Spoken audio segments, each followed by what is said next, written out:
All rise.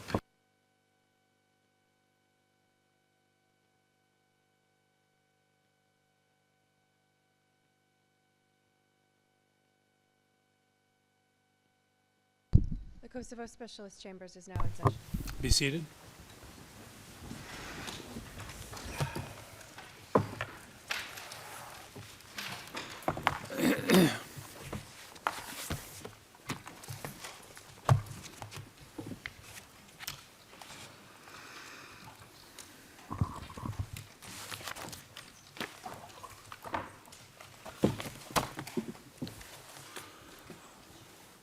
We have just a few matters before we begin.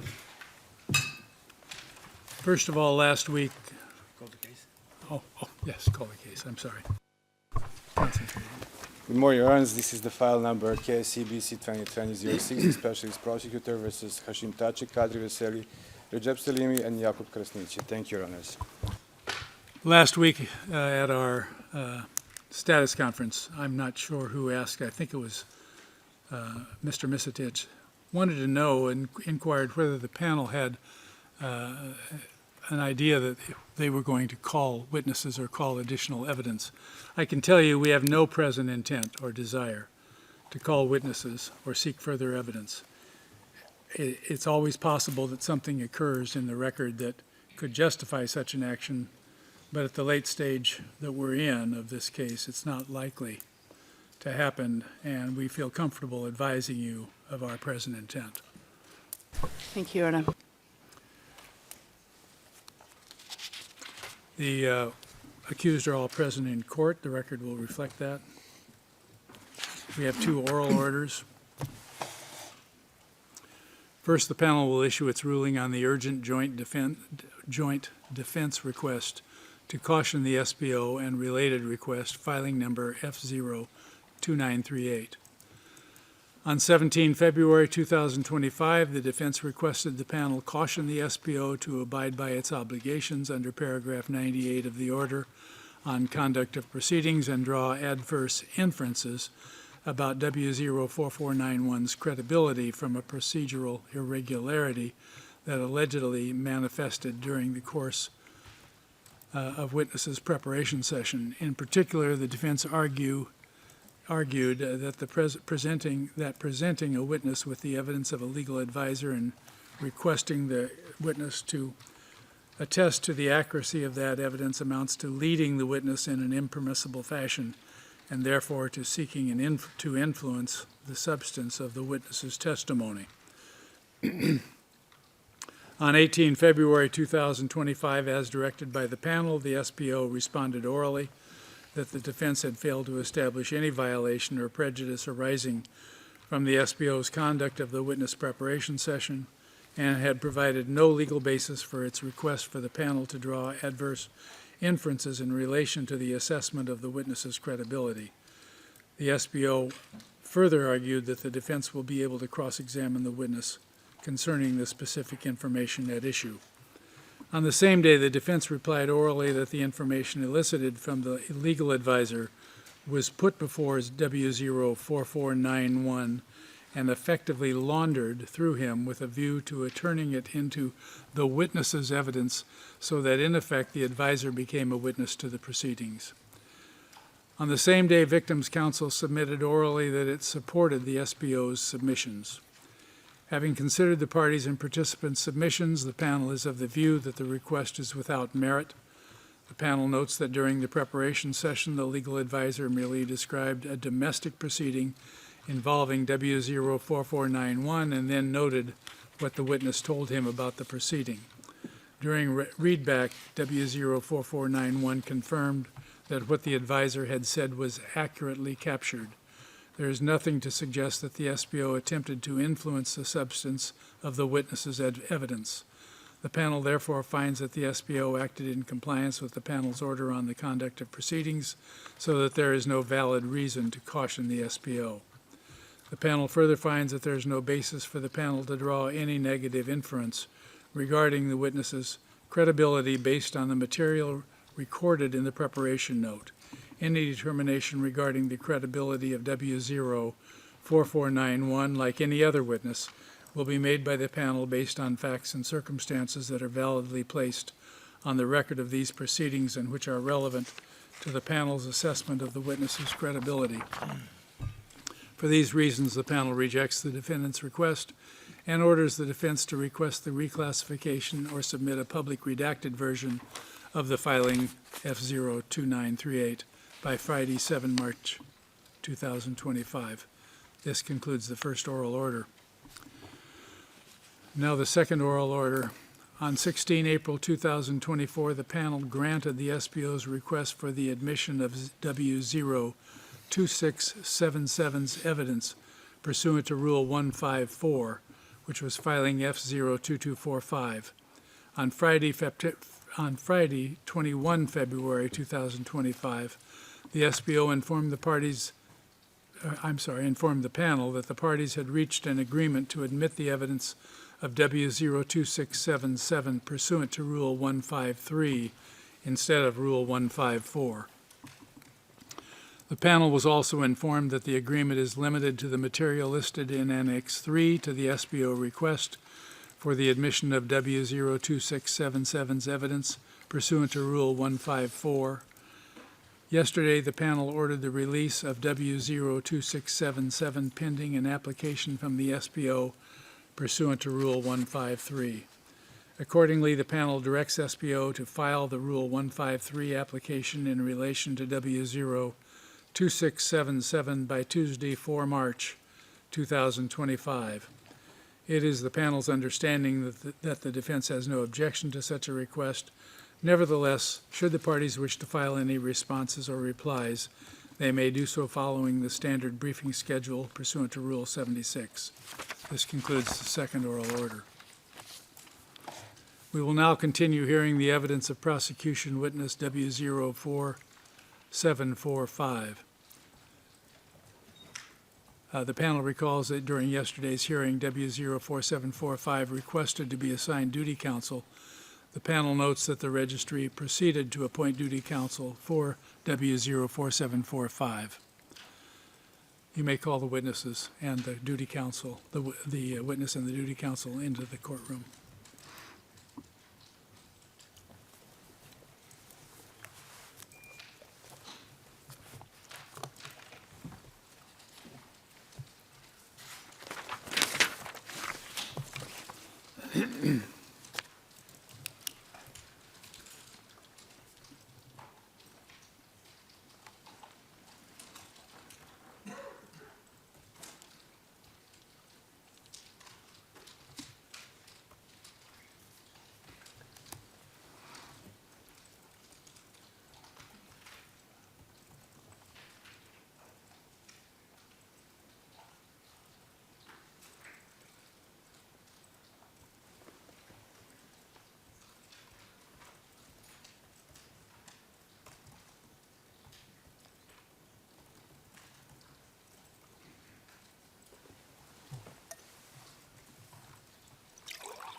Good morning, duty counsel. Could you please identify yourself for the record?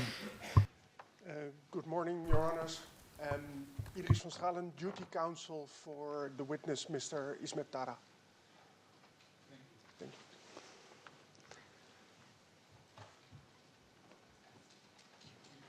you. We trust you have had ample time to be consulted with Mr. Tara. We did, Your Honor. Thank you very much. All right.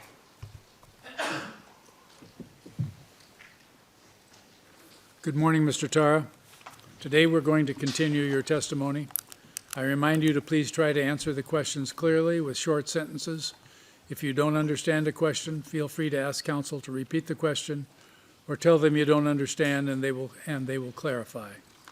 Also, please remember to try to indicate the basis of your knowledge of the facts and circumstances upon which you will be questioned.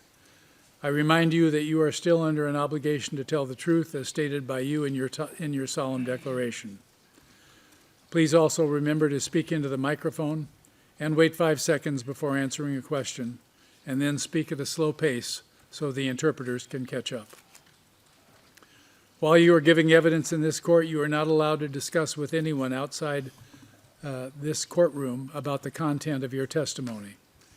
If any person asks you questions outside the court about your testimony, please let us know. Please stop talking if I ask you to do so, and also stop talking if you see me raise my hand. These indications mean that I need to give you an instruction. If you feel the need to take breaks, please make an indication and an accommodation will be made.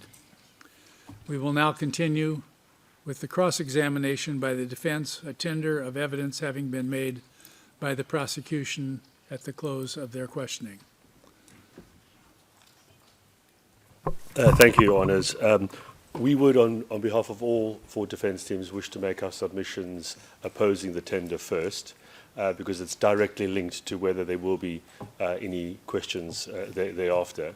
So we wish to make those submissions, and then we will proceed thereafter with the next step, as explained yesterday. All right, then during that, we will excuse the witness while you make those submissions. Yes, I'm happy for the witness to be Yes. here. But I'm sorry, witness, we didn't know that this was going to be occurring, so you will have to step back out into the waiting room until the defense has finished.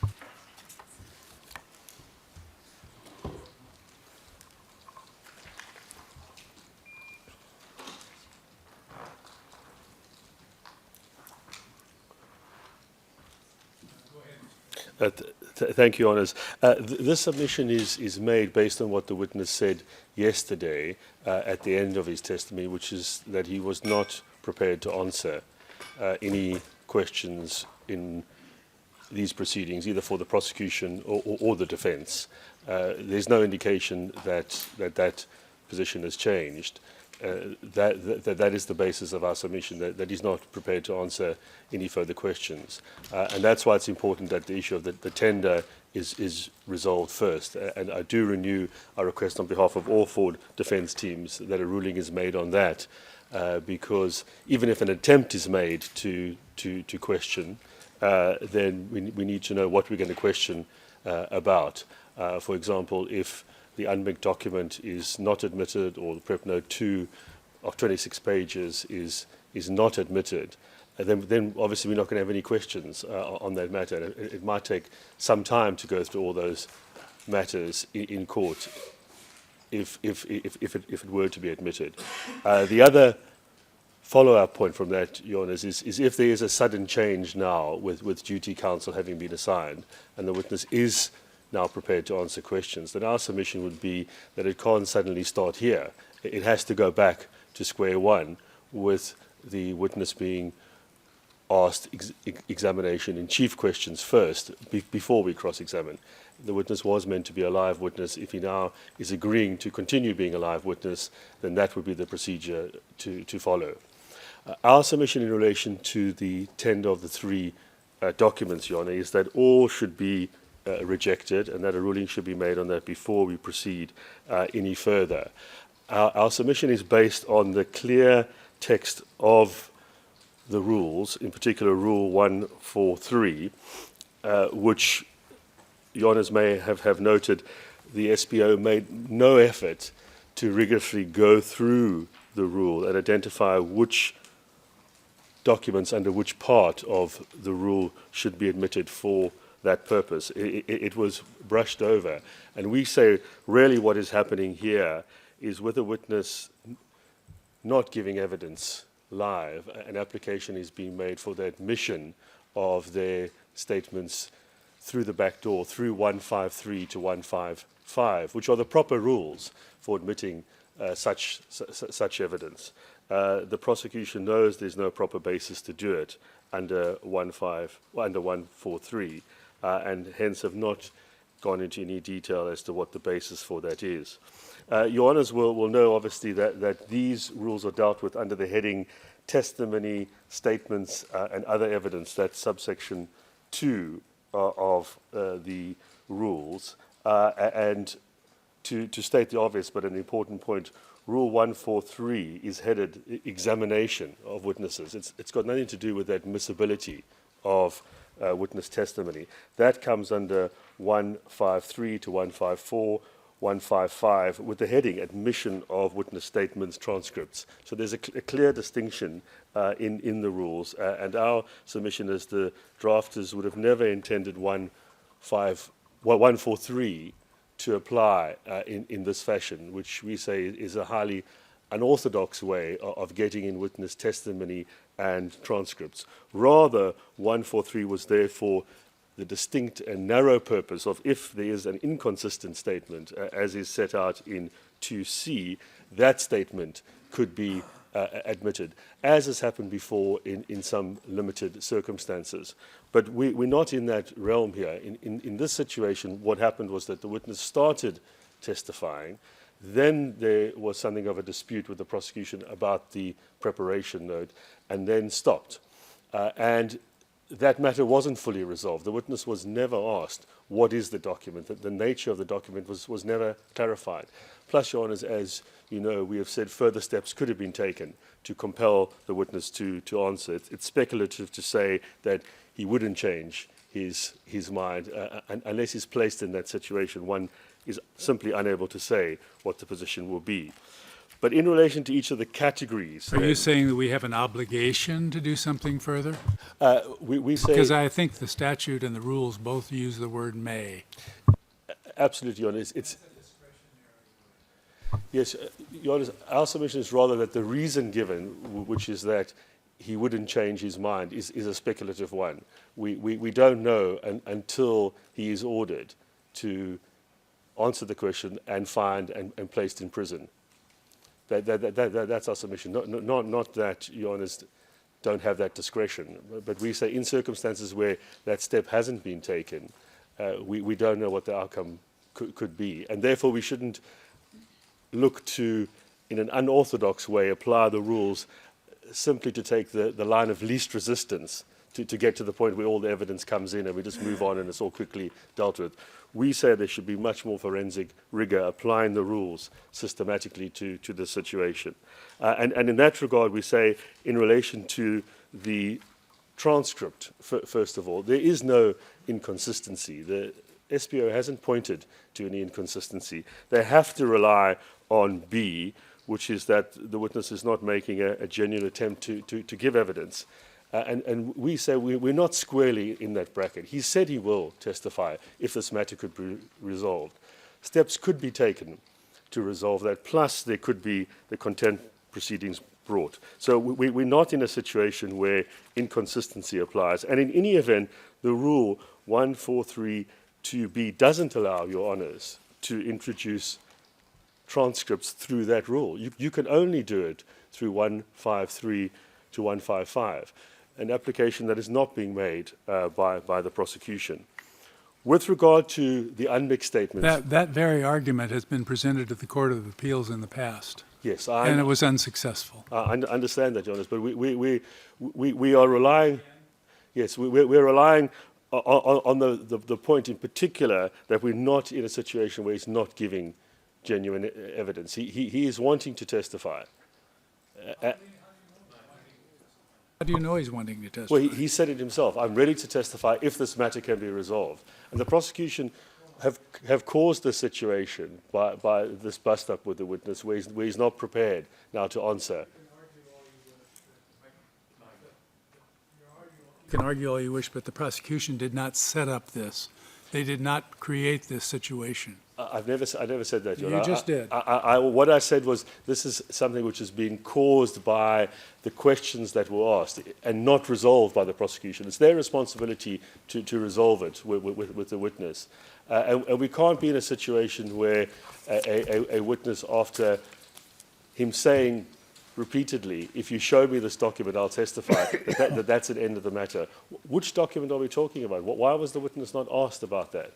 All he had Finish to... your objection. Okay, so, Your Honor, it's very important that you apply your minds to what does it mean to not genuinely attempt to give evidence. We say that that test hasn't been met here.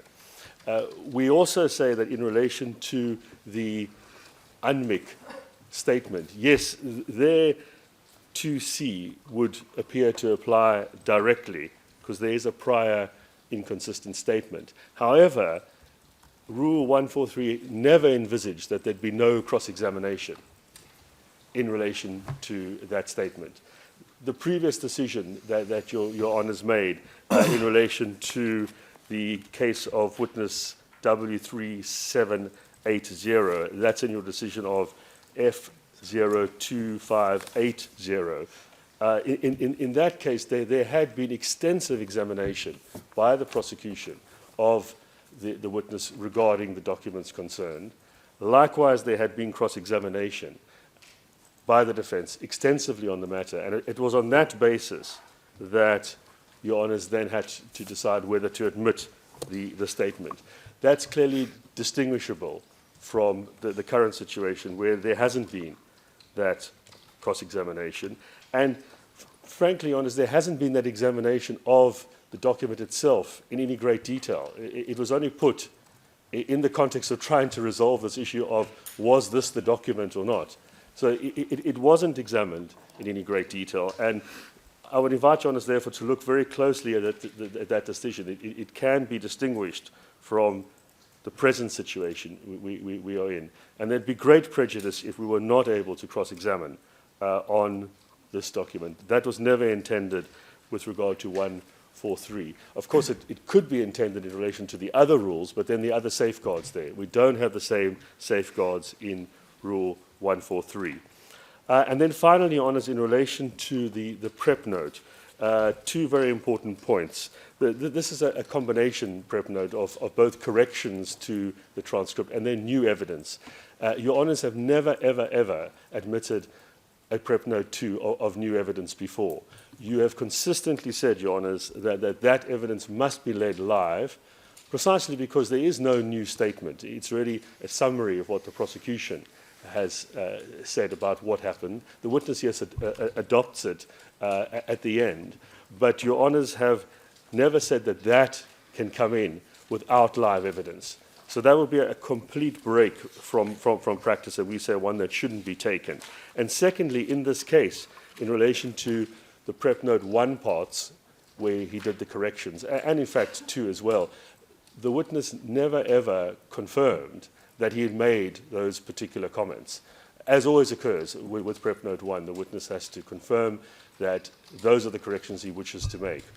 So we're in a situation here where we would say that prep note should not come in, and it's precisely because it should not come in that it affects the other documents as well, because it corrects the transcript. So if it can't come in, then how can the transcript come in with corrections? And secondly, it gives the fuller context as well to the UNMIC document.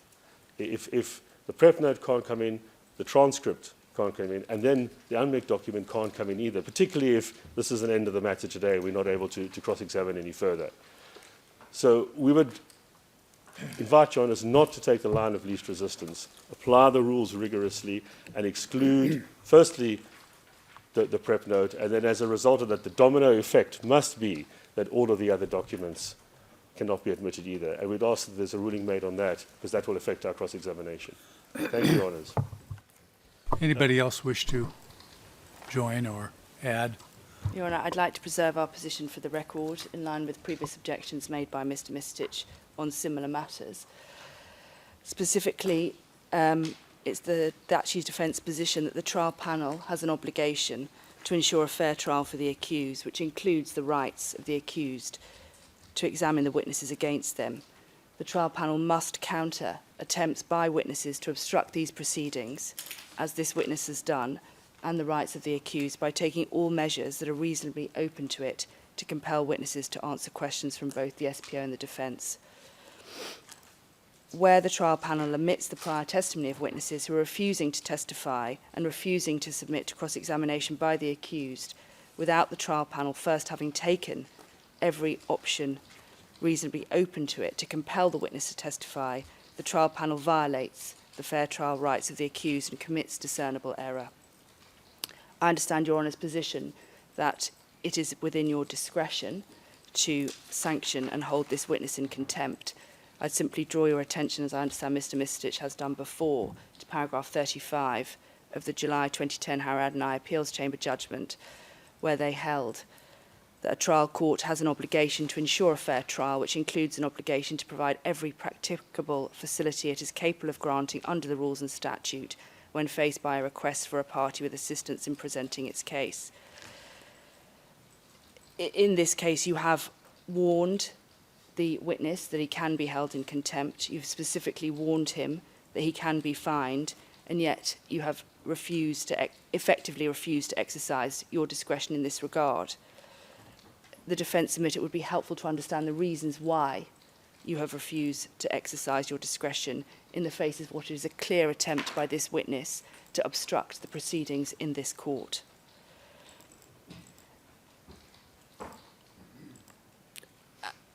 And so ultimately we would say that Your Honours cannot admit his prior statements until you have taken every step that is open to you. An additional point I'd just like to point out is in the preparation note, paragraph 6, the witness is asked if he's reviewed his prior statements, and he confirms that he did.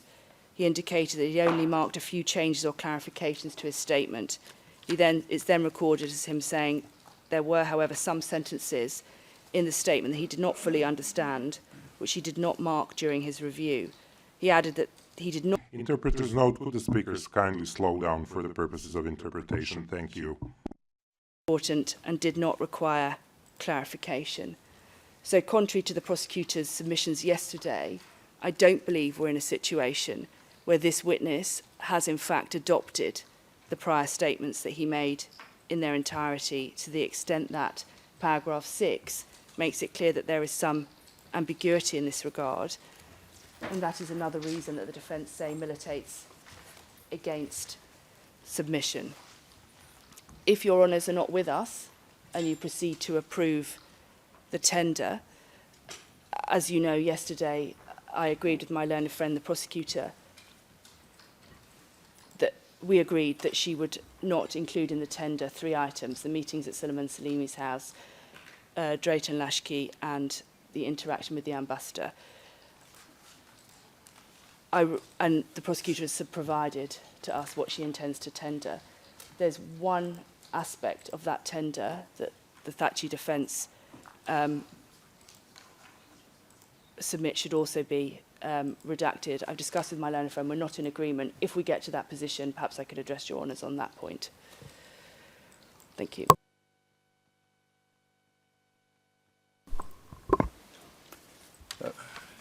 Good morning, Your Honours.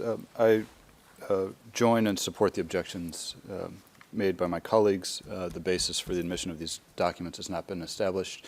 I rise to make one further objection specifically to the UNMIC document itself. And this objection is based on the words of the SPO itself during the interview with this witness. And I would direct Your Honours' attentions to part 10 of the interview, page 28, lines 2 to 14. I'll read out, it's a short passage. These are the words of an associate prosecutor. So, Mr. Terra, just so you know, we know some of the things in this document are not correct. We know some of the things about this document are not correct.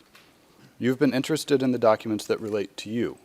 It's our job to ask questions about this document and try to find out which parts are true and which parts are false.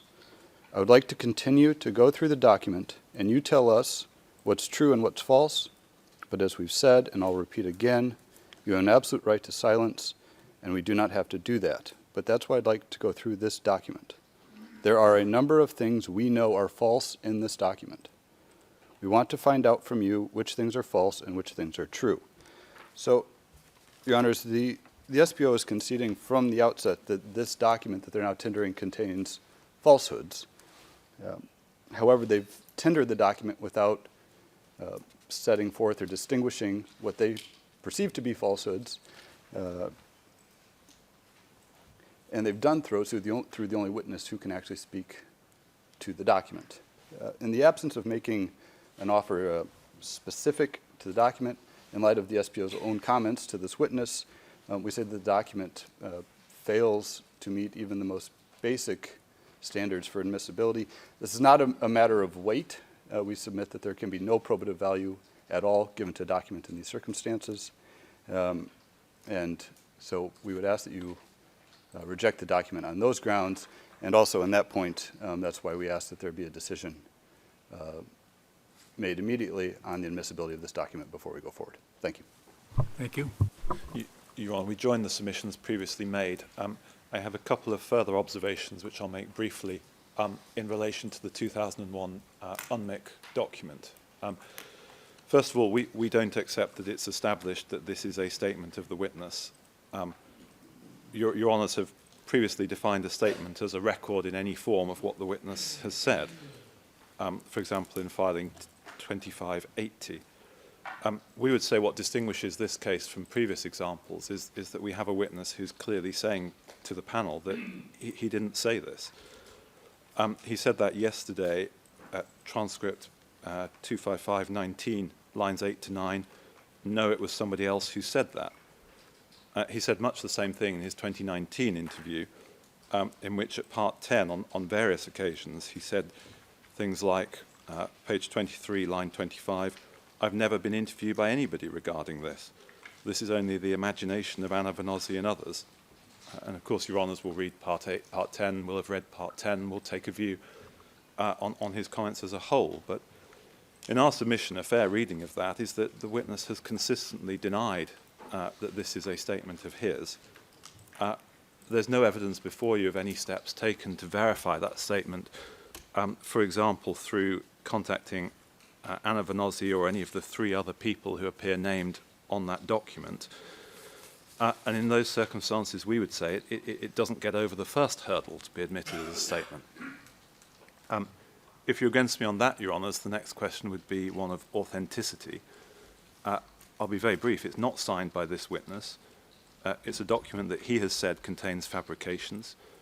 There's no tape recording of what was of any such meeting. No contemporaneous record in Albanian. No record of questions asked or verbatim record of answers. No evidence of any readback process. A meeting said to have taken place in a restaurant, but we don't know how long it lasted, what formalities, if any, were observed. We would say it falls on that also. And then if it makes it to the final stage at which the panel balances probative value against prejudicial effect, first of all, the probative value is extremely low for all the reasons already outlined and outlined by Mr. Mayor. Secondly, we would say there are obvious mistakes in the document. The witness has explained some of those in part 10 of his SPO interview. One example is that it indicates that he was the brigade commander from the end of May 1998 until the end of the war in June 1999. But the prosecution have also tendered the SPO interview in which this witness said that he joined the KLA towards the end of May 1998, was the chief of logistics and finance in the RT unit, not a brigade, and he was not the commander. And he only actually became the brigade commander towards the end of June 1999. So there, by my count, 3 mistakes in that short section alone. And others are identified in the course of the document, in the course of the interview. Now, we would say very limited probative value set against the prejudicial effect of admitting in writing a statement which the witness denies making, which goes to a core JCE allegation in circumstances where what is being admitted is in the core statement about the policy, alleged policy, is vague and non-specific. No details of who, when, where, or even of basis of knowledge. So we would say, putting it all together with the submissions already made, this is a statement which should not be admitted, a document which should not be admitted. Mr. Ellis, while you're on your feet, and Mr. Mayor, if you wish, you both indicated that you are joining the submissions that preceded you. Which one are you joining? Because Mr. Dixon is telling us that the witness is willing to testify, and Ms. Tavakoli is telling us that the witness is being obstructive, to use her term. So which one of the two submissions, which appears to me to be contradictory, are you joining?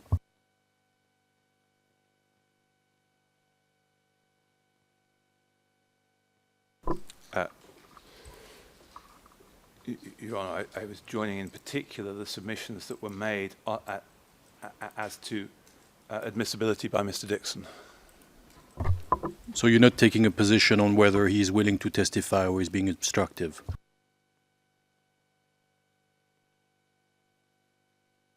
Can I just clarify? Sorry, my submission may have been slightly unclear. I am with Mr. Dixon that he said that if he is provided this document, he will testify, but in reality, he hasn't been provided with the document and therefore he's being obstructive. I agree with Mr. Dixon that should he be provided with it, he's indicated he is willing to testify. So my position is slightly more nuanced than I stated, and I apologise for that. And that's the nuance I would agree with, Your Honour. Thank you for the nuance. And same for us, Your Honor. I believe the defense are on the same page here. Prosecution wish to reply? Yes, Your Honor, thank you. First of all, I just would like first to clarify 2 points. The witness was ordered to answer the questions. Also, the witness was provided with the document he asked for. It was clear that all steps were taken that were in our that we could take to ensure that he was shown the document. We showed him his description of the document. We showed what he said about it in the preparation note. He agreed that that's what the document, that those comments were made in relation to the document he wanted. We showed him what he had called the reference code of that document. We showed him the reference code on the document. He still denied that that's the document. And that goes to the core of Rule 143, where it states that the witness is not making a genuine attempt to testify. That's what was happening in court. We have shown the witness the document he wanted. He has decided to no longer recognize that document. Further, the witness also indicated overnight by Facebook posts that he intends to answer all of the questions that will be put to him by the defense counsel. So that also goes to the point that the questions he did not want to answer were the prosecution questions, not the defense questions. Further, regarding the differentiation between Prep Note 1 and Prep Note 2, this differentiation does not exist at this point. It's one preparation note which was read out to the witness in full. You can also see that in many parts we had him, and specifically because he had mentioned that he didn't note all of the correct, or there were parts that were unclear to him. We made him read to. We allowed him to read together with us extensive portions of the transcript, and recorded whether he agreed to it or whether there were further corrections, and that's all recorded in the preparation note. Further, regarding the unmixed statement and the submissions made by my colleagues, those submissions go to weight. They do not go to admissibility. The unmixed statement is a statement taken within the context of a criminal investigation. It contains all the indicia of reliability that are required for its admissibility. Also, the core of that statement was put to the witness yesterday in court. The allegation that he had made regarding killings was put to him directly in court, and he did not. He stated that that was not his statement. That is a prior inconsistent statement. Now, turning on to the witness refusal to answer, Rule 143.2c should be read together with Rule 143.2b, and the clear intent is that where a witness is not making a genuine attempt to give evidence on a matter he may reasonably be supposed to have knowledge about, and he gave a prior statement on such matter, that prior statement is admissible, including for truth of its contents. And indeed, the witness has previously given a statement which, yes, they also noted on the transcript that he stood by. And on those same matters relevant to this case, and his position is now inconsistent because he's now refusing to answer questions. The statement is therefore admissible so long as it satisfies the general admissibility criteria in Rule 138 of relevance, authenticity, and probative value. This is also consistent with paragraph 107 of the Order on Conduct of Proceedings, which considers Rule 1432AC together and permits the admission of a prior inconsistent statement. This is consistent also with the panel authority under Article 40 and Rules 137, 138. Further, the witness was afforded a fair opportunity to answer questions. The questions he refused to answer were basic questions about his role and duties and in no way inculpatory. Obviously, these rules need to be applied on a case-by-case basis, and there would have been absolutely no point in wasting court time continuing to ask questions to the witness who clearly had stated that he did not want to answer. He even said, "You can kill me, but I will not answer." This reading of the rule is consistent with the panel's decision F 1821, paragraph 49, in which the panel observed that accepting the defense position would in effect render the prior statements of witnesses who refused to engage with in-court questioning inadmissible. This would reward a failure to perform one civic duty, interfere with victims' rights to have access to justice, and undermine the panel's responsibility to contribute to the determination of the truth. And in our submission, this is exactly the situation we are in now. As to the alleged prejudice, even if the witness refuses to answer the defense questions, which he has now indicated overnight a change of heart compared to yesterday, the defense would nevertheless to be able to present evidence and make submissions concerning the credibility of the witness and his prior statements.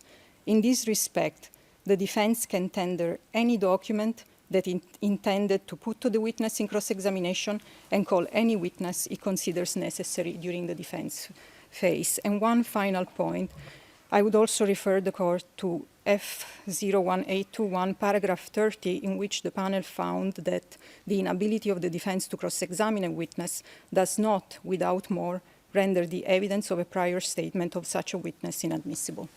Thank you. Ms. Iodice, I have a quick question on submission made by the Selimi defense. What do you say to the suggestion that you yourself have acknowledged the presence of falsehoods in a statement?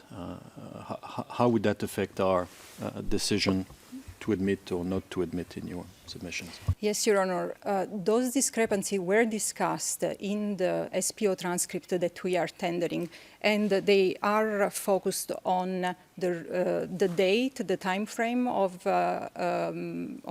Mr. Tara's role with the 124 Brigade.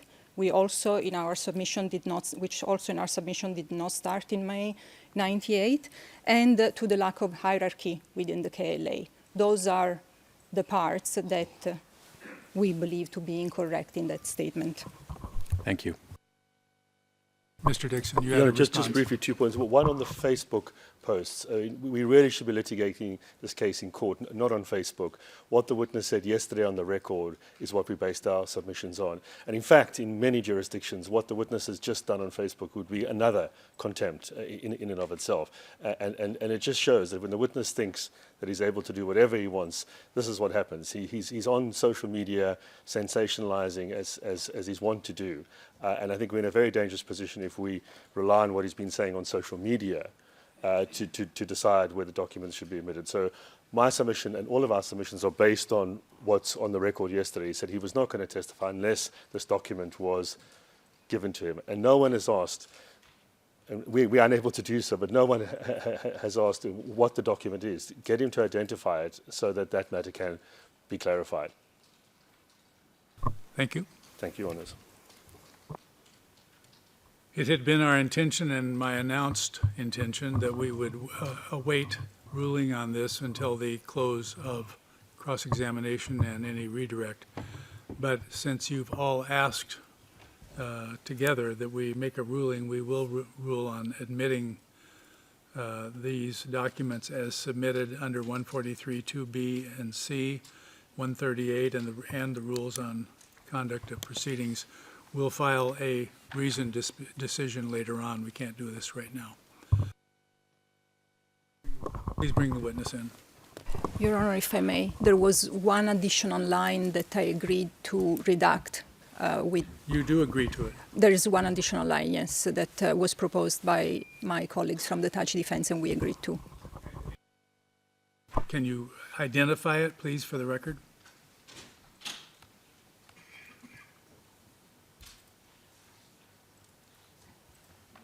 Yes, we agreed to redact from part 4, page 14, lines 17, 18, from one sentence, essentially.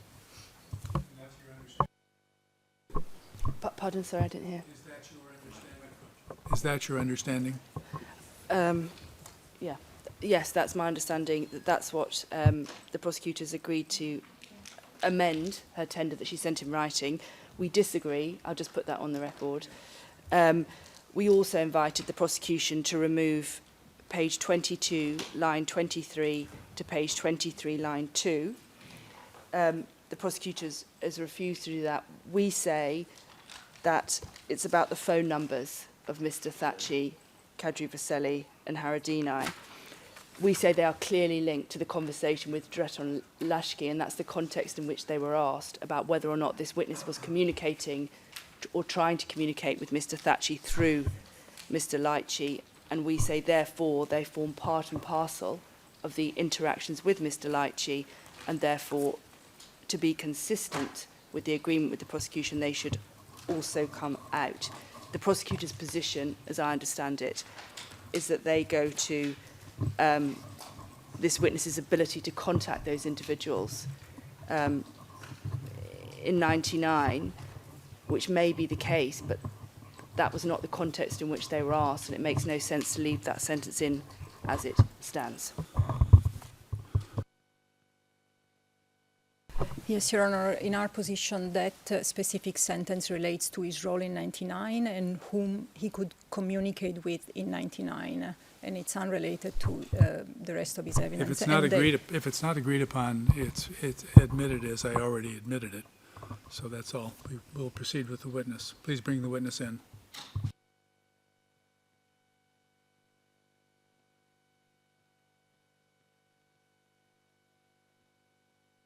In the regular order.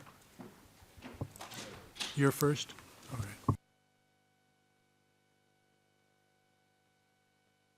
right. We're sorry for the delay, Mr. Tara and counsel. We have completed what we had to do, so we will proceed now. We will have cross-examination, beginning with Mr. Dixon. Please put your hand down. Mr. Dixon will ask you some questions. My lawyer has a request on my behalf. If you allow, Your Honor, I'm fully aware of the repetitional character of my request as it was discussed yesterday and denied by your panel, but my client has asked me to renew the request for your reconsideration to grant him 10 minutes to address a certain document which was shown to him during preparation by the specialist prosecutor. He feels it's necessary for him to address this document for his safety prior to giving statement. It's not relevant to our discussion today. I understand your request. We appreciate you making it. We will not go into that at this time. We will start with Mr. Dixon's cross-examination. Thank you, Your Honor. Mr. Dixon, you have the floor. Thank you, Your Honours. Mr. Tara, my name is Rodney Dixon. I act for Mr. Kadri Vaseli. I want to start by checking one matter with you. You said yesterday to the court that you are not prepared to answer any questions of the defense. Is that correct?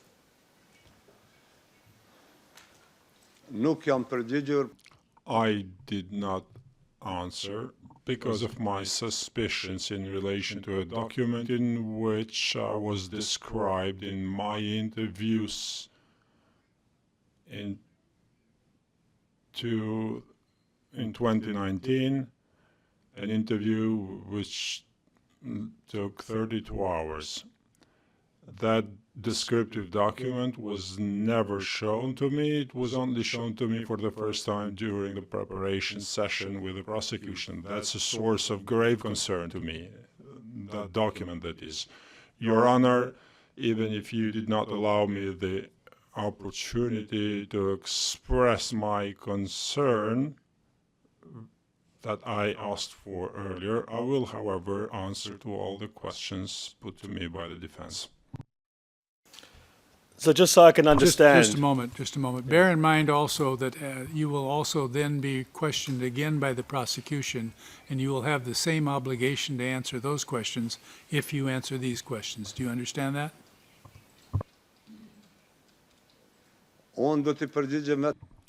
I will only answer to the defense questions. Just so I can understand, trying to follow this, are you saying that you will not answer defense questions until your concern is addressed? I just need to know, yes or no, witness. I will answer to the questions of the defense, but I will not answer to the questions put by the prosecutor who hid my document. Have you explained the obligations of your client who appears as a witness?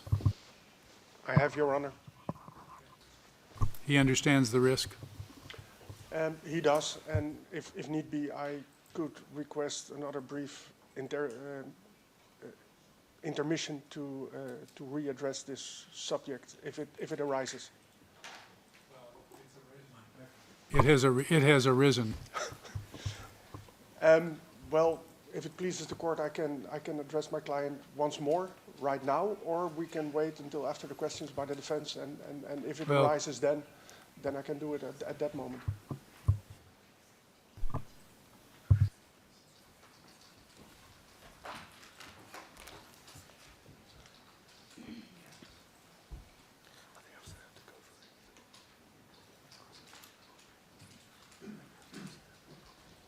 We'll ask you to step aside and give an explanation to your client.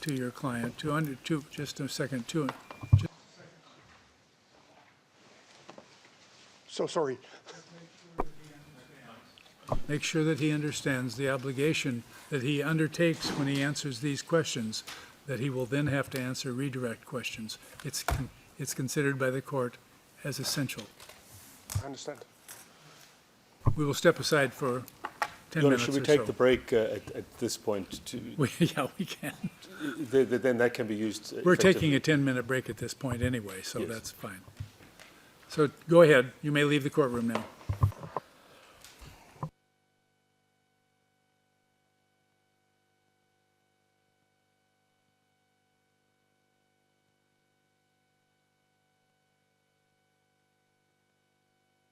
Adjourn for 10 minutes. All rise.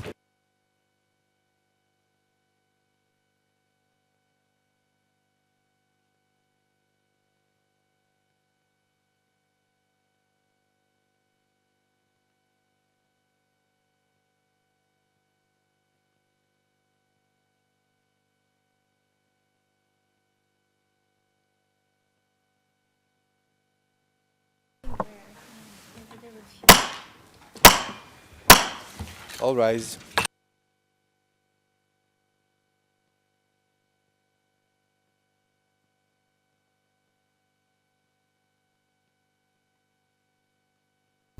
Be seated. Bring the witness in, please.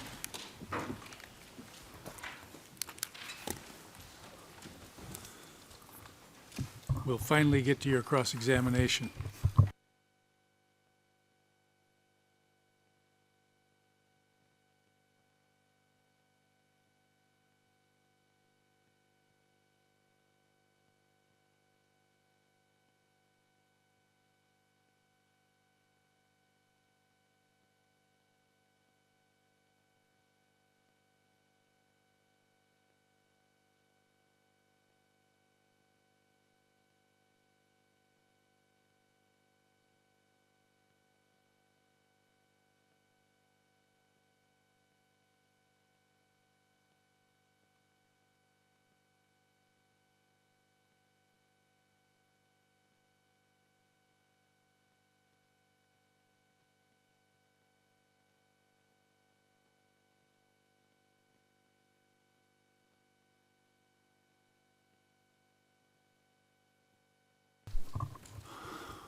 All right, go ahead, Mr. Dixon.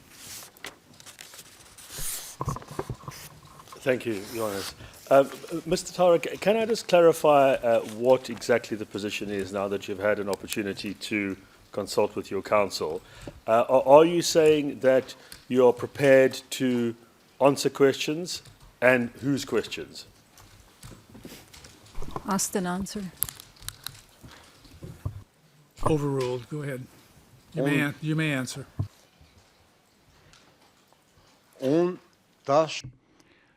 After consulting my attorney, I am saying that I will answer all the questions posed to me by both sides in order to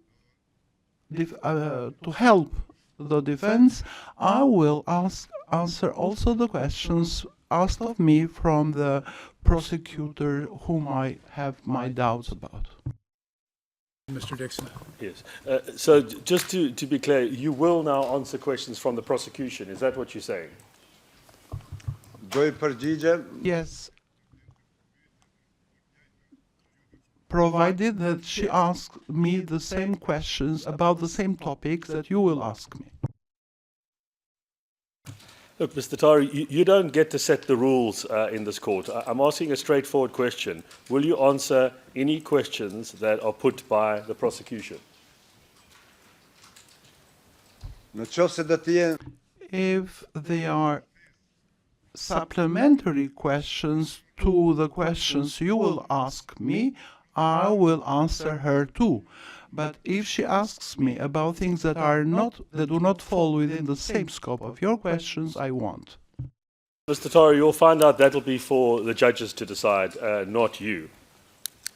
Can I ask you then why yesterday you refused to answer questions from the prosecution? You said there was a document that you wanted to see. What is this document?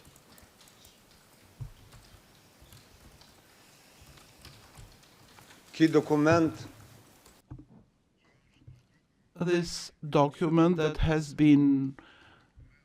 disappeared, and I blame the prosecutor. It's a document that was prepared by the prosecutors and those who asked me about questions in an interview that lasted 32 hours.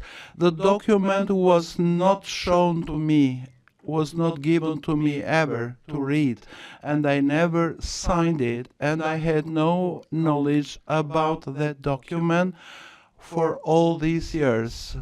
Only on Wednesday, when I was having this preparation session, I was shown that document for the first time. That document describes Tara based on the description given by my interviewers, prosecutors, as if I had said that I have information about many crimes committed by the KLA, about killing civilians, burning homes, committing crimes, inhuman crimes as they were described. That they are 2 pages which I have never signed, were never shown to me. I never saw that. They were never distributed to me, and I was shown them for the first time by the prosecutor who disappeared the document. She was there with 2 associates who were present. There was also an Albanian interpreter, and the 4 of them were familiar with the document, which I didn't know anything about. Just to be clear, is this a document prepared by the prosecution, written by the prosecution, that was shown to you for the first time in your preparation session? Is that your evidence? No, sir. No. That document was prepared, as I was told, by the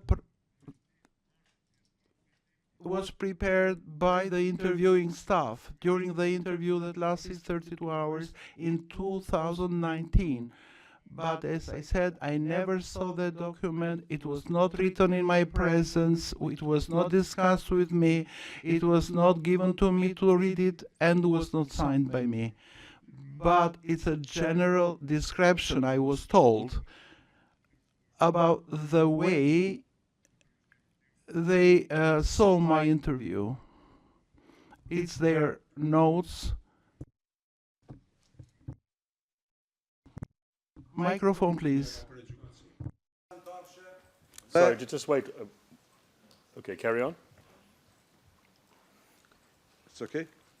Yes, continue. Let's take this pause and just ask another question. He's saying the same thing over the second time. Your Honor, I don't think he is. I'll clarify it with the witness. I mean, he's talking here, Mr. Thaçi, you can answer this, about a note prepared by the persons who interviewed you about your evidence. That they were assessing your evidence. There was an internal note. That's the note that was shown to you for the first time. Is that right?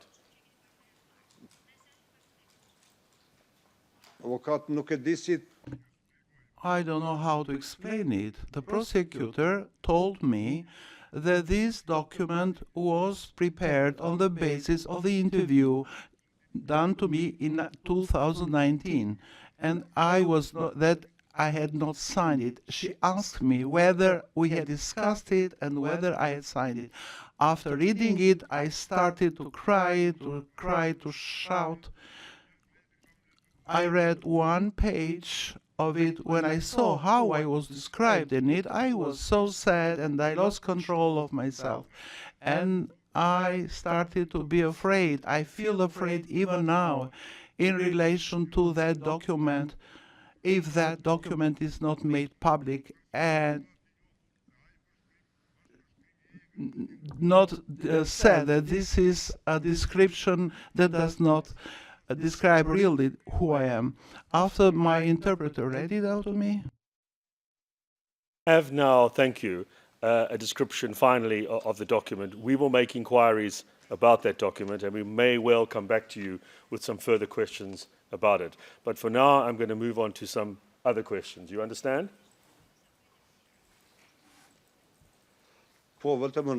Yes, please. I want to ask you some questions about the units that you were in, first of all. You have given evidence that you were in the RT unit, then you were working at the Pastric zone level, and then you moved to the 124 brigade. That's an overview of the units that you've been involved in. That's right, isn't it?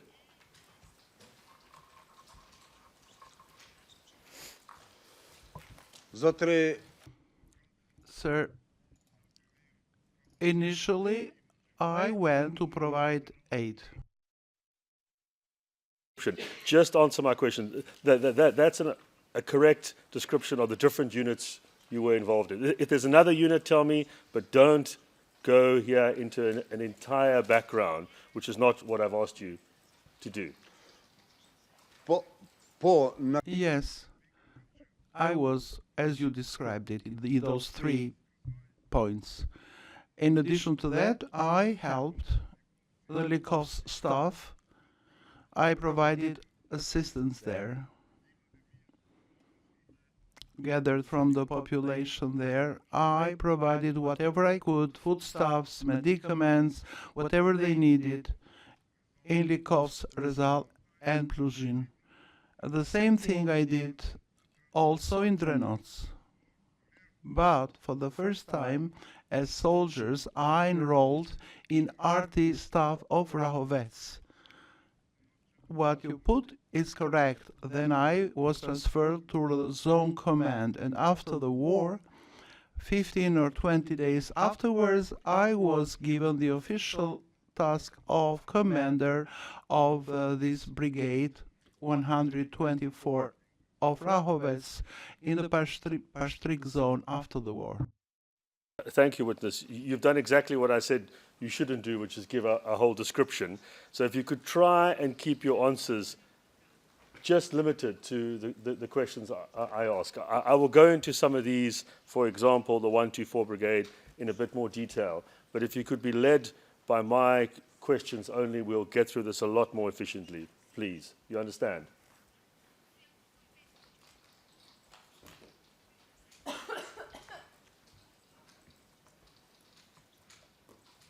I will try to do that.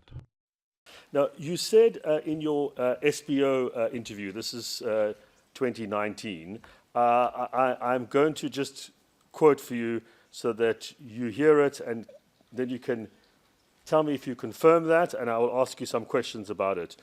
For those following, this is 083217, part 2, page 3. You said in relation to the KLA that we were all volunteer fighters to defend the population and for the liberation of Kosovo. Never did we have a regular army, not even today or up until today. Primarily, it was composed of citizens who were disgruntled with the Serbian government, people who had difficulties with the former authorities, the Serbian authorities, who in one way or another had been mistreated by the Serbian authorities. Particularly the simple soldiers belong to this category of people. Now, do you remember saying that, and is that correct?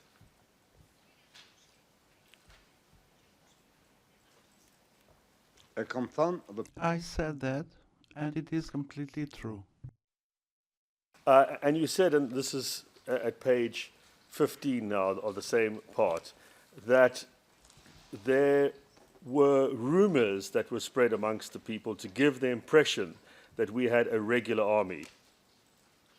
As I've already said, again, I say to you that we never had a regular army.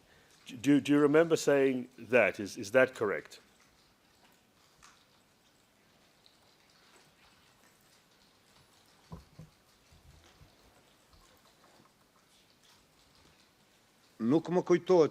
I don't remember saying that, but if I did, in that sense, yes. But I don't recall to have said that. You have to look at the English translation because I found many mistakes during my preparation with the prosecutors. You have to translate it from the English into Albanian. Is it in English? Can I just ask you this, and that's why I said, was it correct? Is it right that rumors were spread amongst people in the population to give the impression that you had a regular army? Probably yes, such words circulated. And were these rumors concerning the fact that you had many troops, that they were well trained, and that they were able to repel the Serb forces? Was it rumors like that?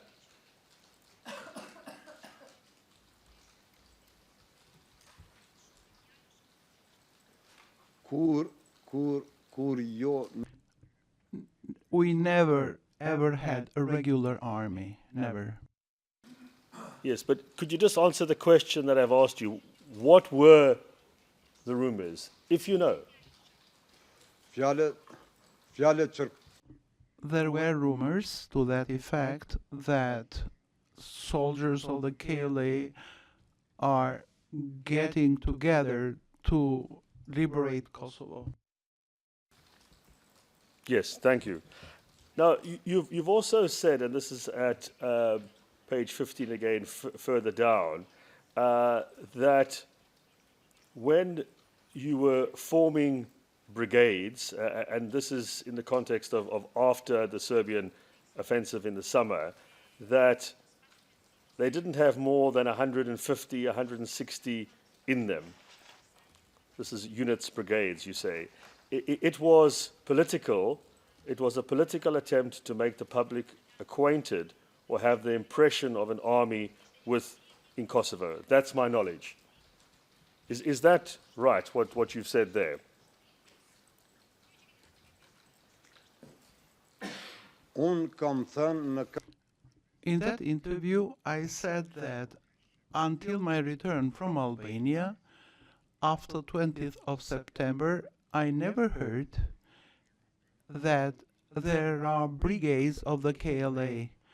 Until that time, I had never heard that there are such brigades.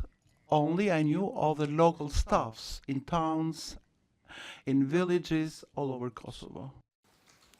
And it's also right, isn't it, that both before you went to Albania and then when you came back, that there was a lack of hierarchy in the KLA. In other words, a lack of a clear chain of command between the units going upwards. Is that a fair assessment?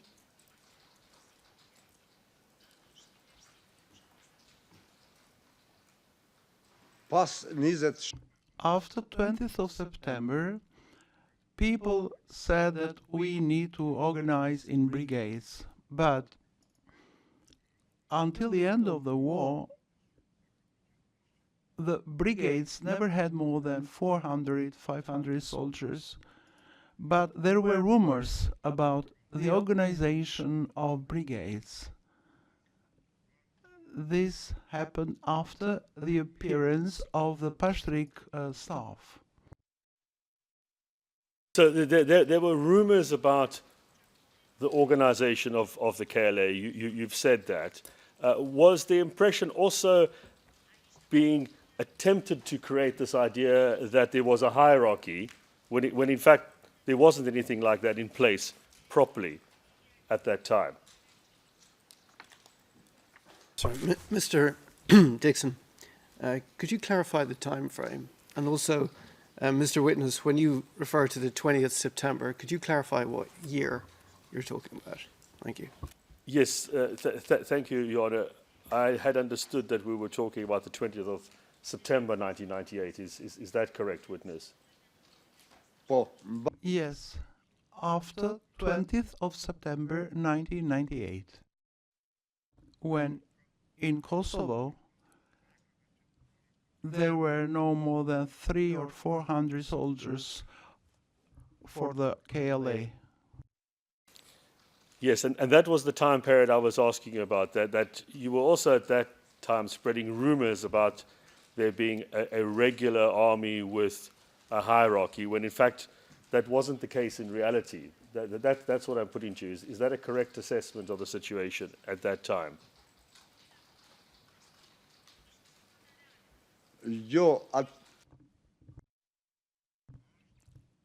No. They spoke about that just to encourage the young soldiers, because after the September assault, the KLA almost was disbanded, was routed by the Serb forces. Yes, that's why I'm asking about that time period. So in that time period, if I've understood your answer correct, there was a lot of talking about a structure, but in fact that didn't exist because it had been heavily damaged by the Serb offensives. Is that right? There were not even soldiers, let alone brigades, when we returned. So we started preparations for recruiting new soldiers and ensuring that all soldiers returned, those who went to Albania. So organization of brigades started without having the necessary number of soldiers, not even for smaller units, not to speak about brigades. When you say the organization of that started, can you assist us with how did you go about that? What steps did you take?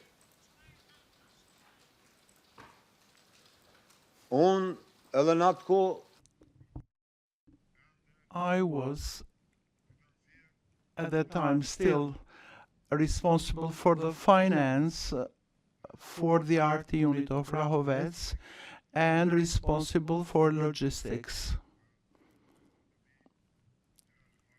having Jalal, Haida and Geladin Abbasi Mitsi as commanders.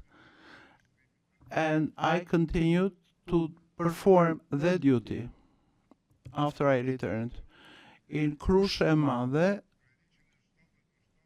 we, out of 170 soldiers we were before, there were only 7 or 8 of us that returned. The rest remained in Albania, knowing that they were facing a very high danger if they returned.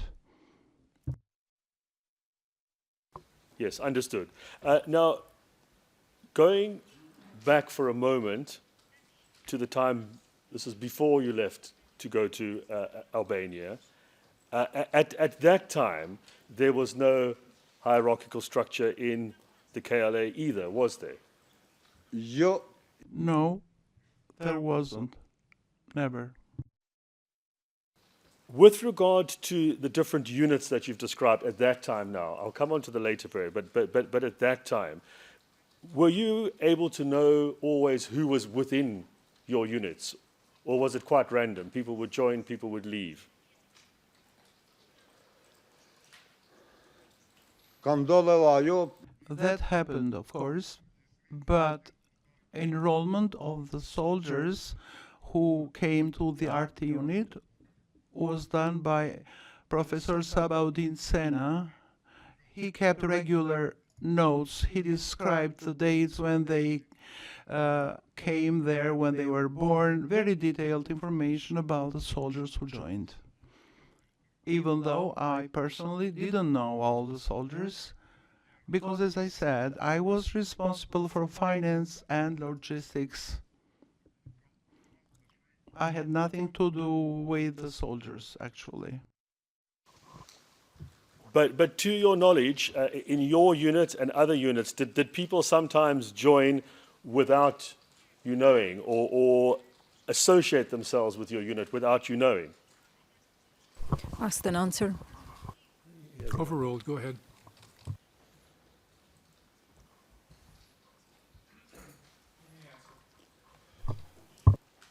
You may answer, sir. It may have been that, like that, but I was not informed.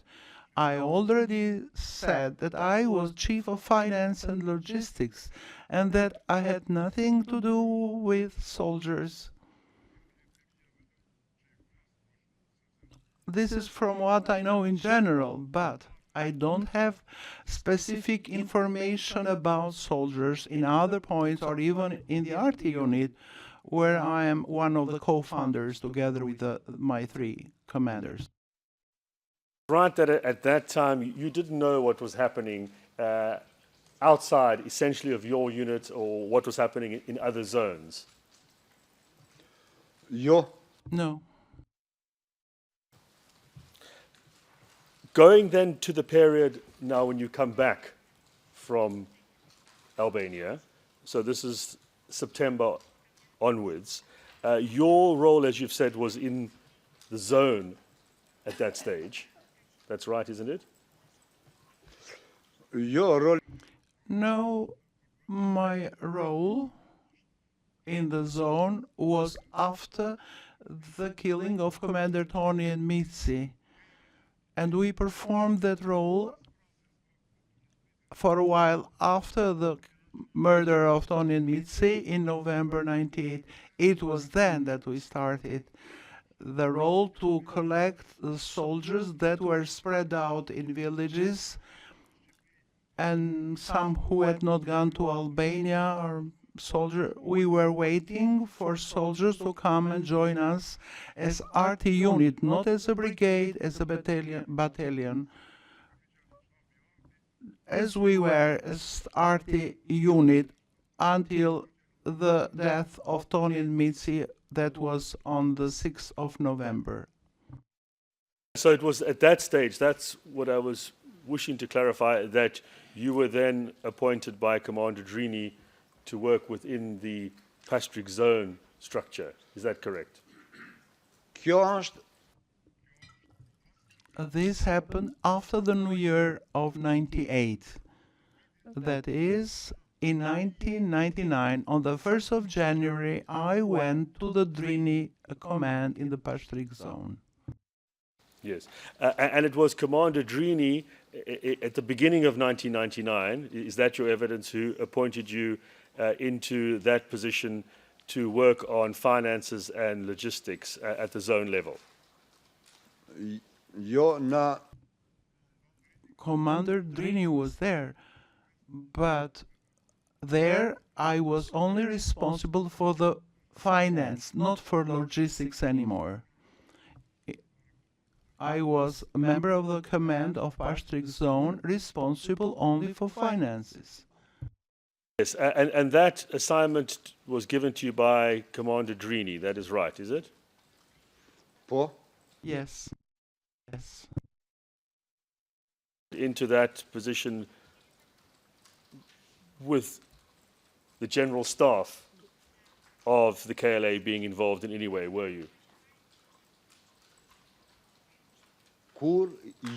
No, never. They never met me or discussed with me, nobody. But Commander Drini himself came. We celebrated New Year together in Reti, where we were stationed with all the soldiers. And after the New Year, on the 1st of January 1999, together with Drini, we traveled to the zone staff, Pastrik zone. So we have the full picture. You were appointed at the end of June 1999 to be the commander of the 124 Brigade. Is that right? I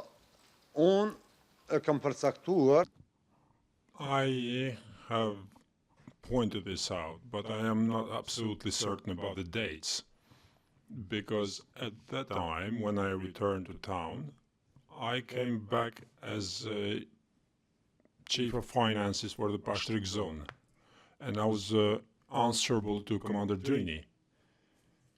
On the 24th of March, the first NATO bombing, I left Drini and joined the soldiers of the brigade that had been set up after the 6th of November and the killing of Commander Mitsi, Brigade 124 Gani Pacharizi. So I came back, joined that group of soldiers, around 200 of them, and until the end of the war, when I came to Rahovets in the night between the 12th and the 13th of June, on the 13th of June, after 2 weeks following this, I was appointed commander.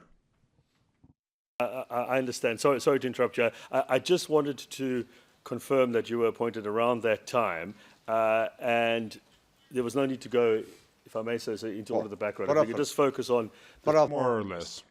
More or less. You have said, and this is in preparation note, paragraph 97, that you were appointed into this position by Suleiman Salimi. Do you remember saying that? Yes. The decision was issued by Suleiman Salimi. That was issued in writing. Yes. That document any longer, do you? I don't. Did you know at that point that Suleiman Salimi was no longer in the general staff of the KLA? He had moved at that point, the end of June 1999.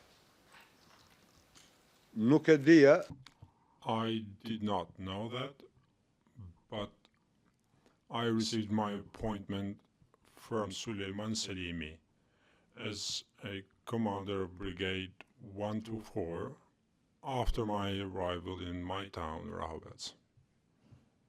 This document was issued in the name of Commander Suleiman Salimi. Again, I am not certain about the dates, but I know this happened sometime after my arrival in Rahovets, because at that time, the official commander of Brigade 124 was Skandar Hoxha. Yes, we know that you replaced him, but what I'm trying to clarify is, was that replacement not done by your zone commander at the time? Pastric zone commander? No. The decision to appoint me commander of Brigade 124 came from, I received it from Commander Suleiman Salimi. Your zone commander about this appointment at that time? No, I did not. I did not discuss this with the zone commander at all. This was before meeting with the zone commander. I was appointed commander of the brigade by Commander Suleiman Salimi before I met with the zone commander. Who was the zone commander that you then met with? Mr. Sinani or Commander Drini? I don't know when the replacements were made.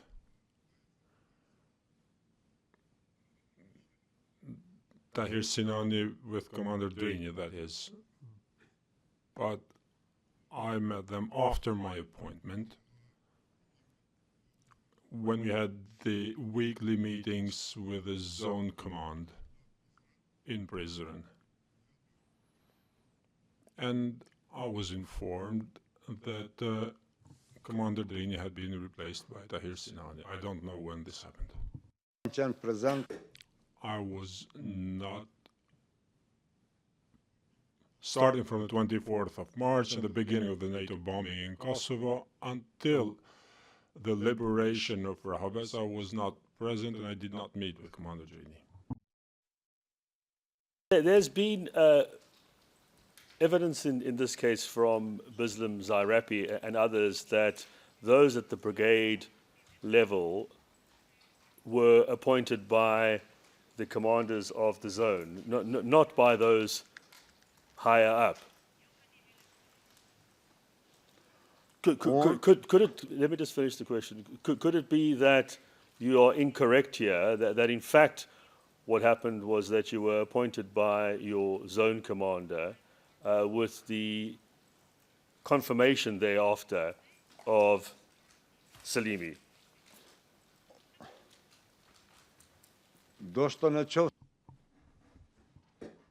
Maybe if the zone commander submitted the request to Suleiman Salimi, could be the case. I don't know about that.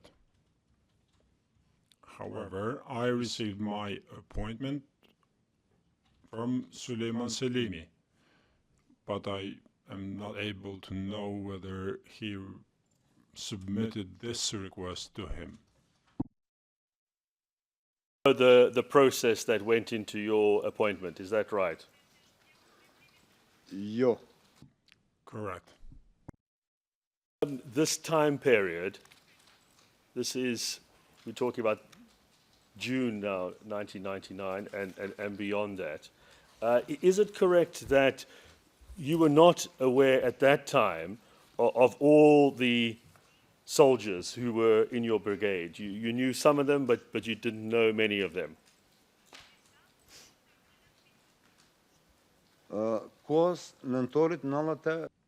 When? In November 99? Is this before or after the death of Commander Tony? June, July 1999, when you took over as commander, it's right, isn't it, that you didn't know who many of the soldiers were? You mean after the war? Yes. Well, I'm talking about the period June, July. If we could just focus on that, please. After I received my functions as brigade commander,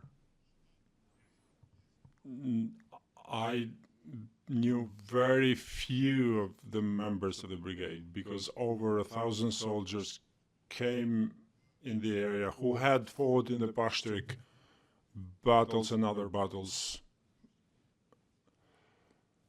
and soldiers who had crossed over from Albania to Kosovo. Yes, so many soldiers came back from Albania. Also many armed people who you didn't know, and they joined your brigade without you knowing who they were. Is that right?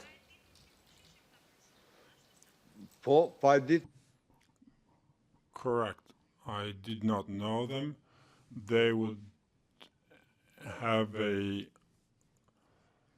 sort of attestation given to them by their commanders, certifying that they had fought in a specific battle or they had come from Albania.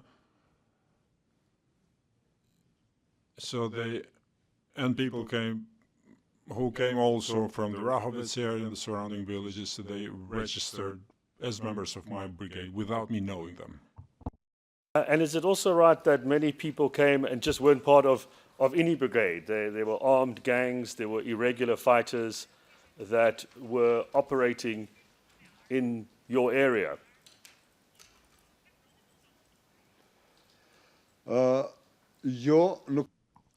No, because no soldier outside the territory of Rahovec could register or could be enrolled by Ismet Tara, or the commander, Brigade 124.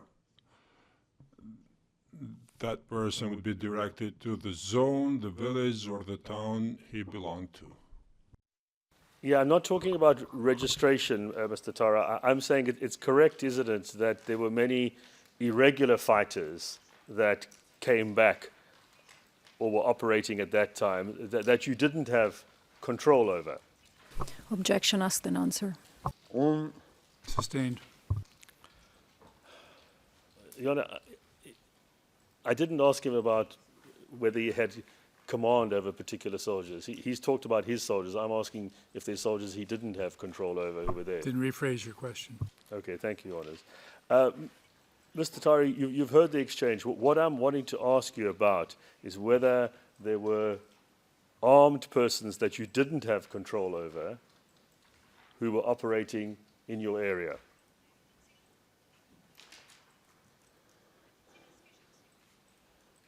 After the return of the Albanian civilians from Albania after the liberation, all of them were frustrated, in shock. They didn't know where they were going. They didn't know the areas where they were going to were liberated or not. And most of the family members came back armed. I know that not only them, but many ordinary people, citizens who came back from Albania, came with their personal weapons because they were not sure whether Serbian forces were still in Kosovo.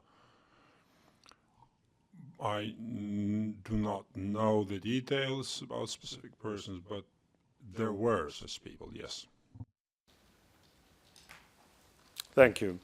And it's right that many of those persons were also very angry about what they saw when they came back, the destruction by the Serbian forces. Many of them wanted to take revenge. Is that how you remember it? Most probably that when they came to their houses, their homes, their families, they found out the relatives who had been killed, disappeared, burned. So it is normal that they were frustrated and they could have done anything. Yes, and there were in fact instances, weren't there, that you recall of people taking the law into their own hands and taking revenge for what had happened? No. I am not aware of this. We'll go through some incidents in due course, which might jog your memory.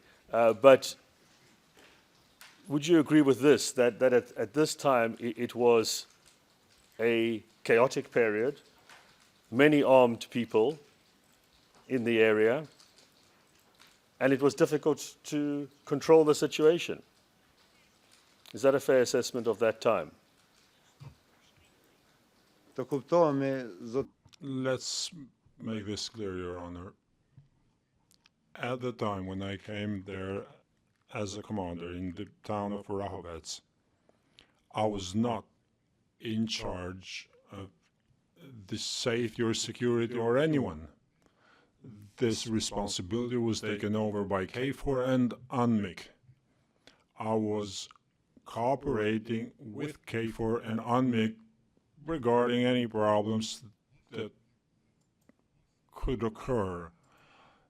This was not an obligation I had or that was given to me by any commander from the upper echelons or lower levels, because immediately after assuming my functions as a brigade commander, I met with the representatives of UNMIC, OSC,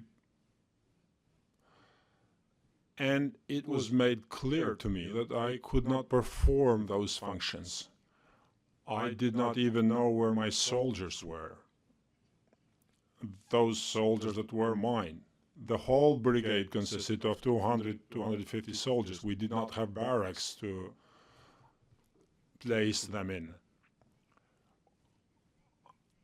When I went for the first time at the former police station, there was only enough room for 50, 60 people to sleep. We could not have soldiers placed in barracks because we didn't have the premises, so they would go to their homes. But again, this was not an obligation I had. You were trying to do your best with the limited resources that you had. But it's right, isn't it, and this is something that KFOR and UNMIC identified as well, that the situation was chaotic and difficult at the time because there were a lot of armed and angry people in the area. That's a fair assessment, isn't it? Yes, that's correct. But it was neither the duty nor the possibility for Commander Tara to do anything. It was not allowed by KFOR or UNMIC for me to interfere. I dealt only with my tasks and soldiers until we disarmed in September and transformed into KPC. We had no orders, as a matter of fact. We were just told to stay and put. Our weapons were seized by KFOR, and we were left at the command with 3 or 4 handguns for which we needed the permission by KFOR. Until the KLA transformed into the KPC, we stayed there. We were allowed by KFOR to stay there for a month or month and a half, and then the order came to disarm, and only 4, 5, 6 people at the command level were authorized to carry these small handguns. Yes, Mr. Tara, again, you had answered my question very shortly at the beginning and then went into a long explanation. It's not necessary unless I ask further questions. So let's try and keep it just to the questions I ask. I emphasize that again, please. Okay. Thank you. Now, can I ask, you've said here that you were dealing with KFOR and UNMIC. It's right that at that time and going into the following year, 2000 and 2001, that you had many meetings with UNMIC on exactly these subjects that you've discussed. Is that right? No, that's not right.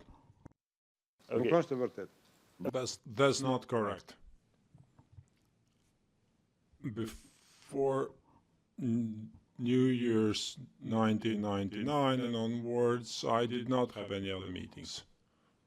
I can talk about my problems and what I did, but I did not have any discussions or consultations with them at all after I was removed from my functions, or I resigned because I was not replaced.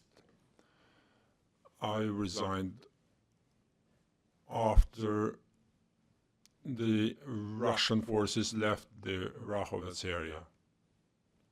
Following this event, I resigned and had no interest in interacting with the internationals or dealing with KLA matters.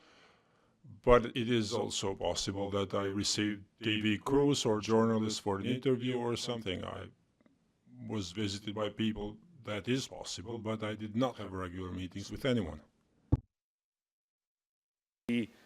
TV crews and journalists in due course, but what I'm just trying to clarify is up until what point were you interacting with UNMIK? What was the date, please?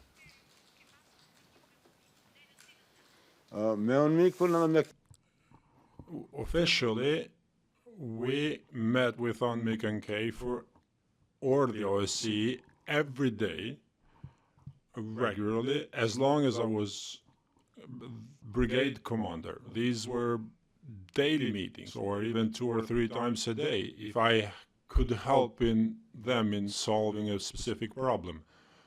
Once I was no longer commander, that's a different matter. I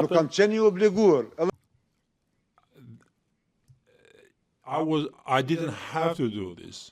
I didn't have to have meetings with them. It was my choice to receive a person in a meeting or a consultation.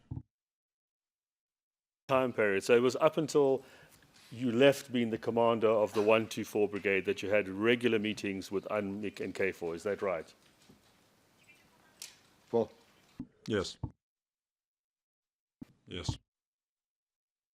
No, not regular anymore.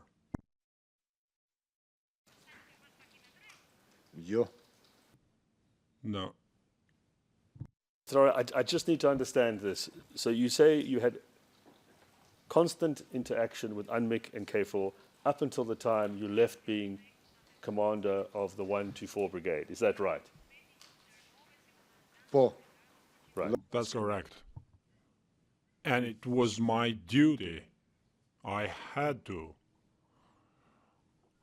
I would approach them and offer them my help to solve any problem in my town.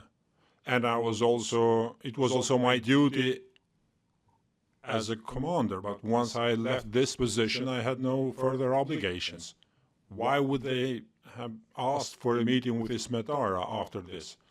Now, if I wanted to meet with a person whom I had known during that period of time, I might have done so. But when it comes to official meetings regarding information or other issues, no, there were no such meetings after I left my position, because I didn't even have the right or the authority to do so. I was not a commander any longer. I was not accountable or in charge or responsible for those matters any longer.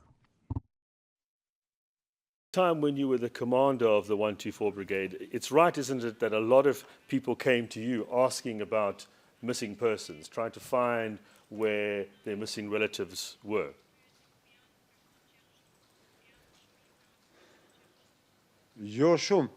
Not that many.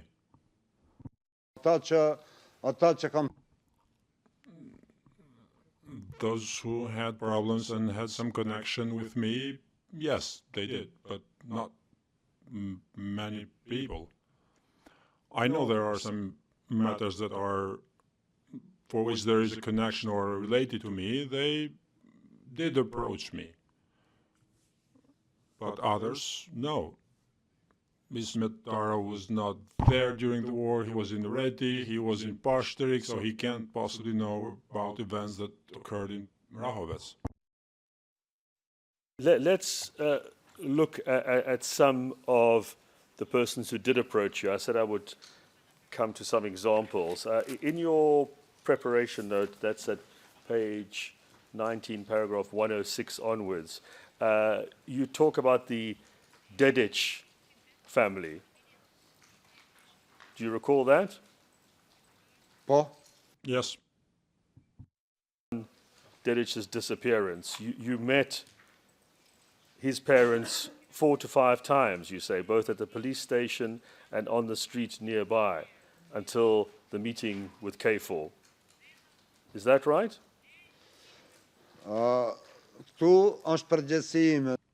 This is my responsibility, counsel, but I need to start at the beginning of this incident because it is my responsibility. Incident. Yes, of course I do, because I was involved in the incident. It is my responsibility if I'm alleged to have been involved or committed something in there, because no other soldier is involved in that. I was involved in that incident. I have described the incident in my interviews in detail, and I've given all the information as to how the events unfolded.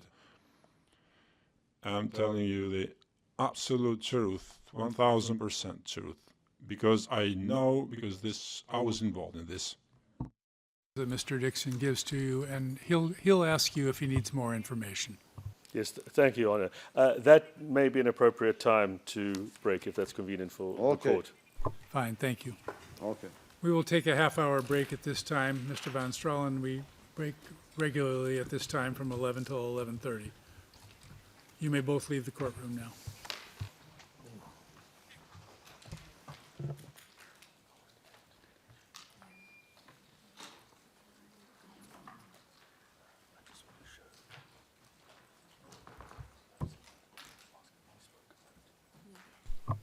We're adjourned until 11:30. All rise.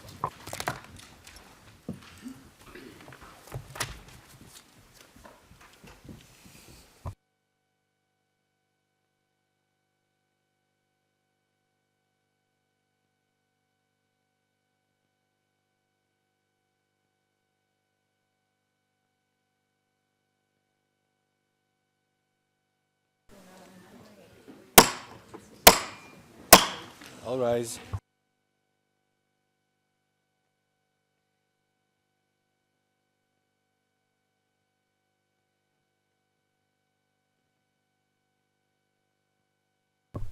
Be seated. Please bring the witness in. Your Honor, can I just inform you, Your Honor, Hold on a sec. while that is happening? Okay, go ahead. While that is happening, I just wanted to put the SPO on notice that we will be requesting the particular document that the witness referred to in his evidence. He gave quite a detailed description of what the document was, an internal SPO document that was recorded at the time of his interview, which he saw for the first time in his preparation session. So we are going to be making a request for the SPO to provide that document as soon as possible. If it's some kind of internal document that they can't provide, then we need a reason for that. Well, the answer may be that there is no such document, too, you know. Yes, but the witness gave a fairly detailed explanation. I understand that. I understand that. I'm just saying there are many possible answers to that. But yes, go ahead. Yes, so that request will be made, and we would request a response as soon as possible. Is this the request, or are you filing a written request? It'll be an email sent to the SPO, and I'm just raising it now so they can start inquiring immediately and save time that way. Perhaps they can respond immediately right now. Well, if they have searched. You don't have to. I'm just giving you the option. I can answer right now, Your Honor. There is no such document. The document the witness is referring to is the 2001 unmixed statement. And I can read the year and again if that's necessary. He said that it's not that statement. He's described a different document. We're not arguing about what he said. We're saying the question is whether or not there is such a document. Yes. Well, we'll make the request, including requesting an undertaking in that regard. It might be one of the summaries that was produced of the evidence. It might be an assessment. It may be the summary that was going to be read to the court. You go ahead and file what you want to file. Yes, we will. We'll do I that would now. suggest you do it in a filing, though, not in an email, because it might be something that might need to be filed in that manner. You can use your own judgment. It's your request. Do it the way you want. We'll start with a request, and it would be a normal request in any proceedings if a witness said that to ask the prosecution if there is such a document. I'm not arguing a bit about the request. You can certainly make the request. I'm just saying that there might be some problems with whatever answer comes back. You still may not have a document. I don't know that. So go ahead, bring the witness in. Thank you, Your Honours.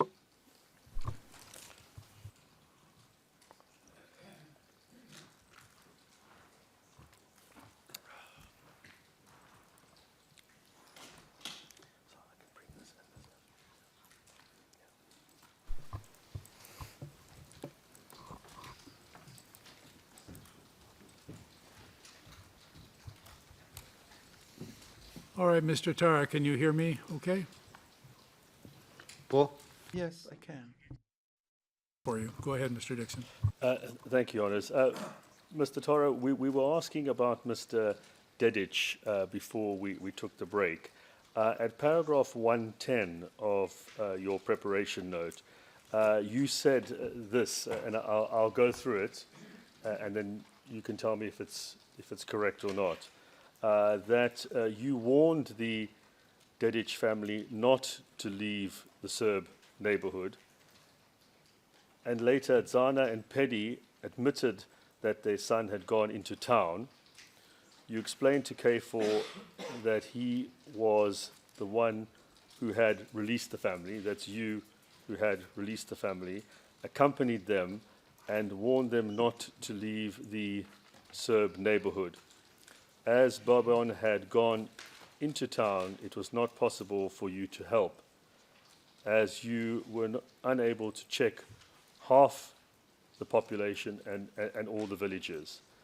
Do you remember saying that to the SBO, and is that accurate? Paul? Yes, sir. And witness, when you said you were unable to check half the population and all the villages, do you mean that it simply was impossible for you at that time to check up on everything that was happening in your area? It's not a criticism I'm making in my question. I'm just asking what factually you were able to do at the time.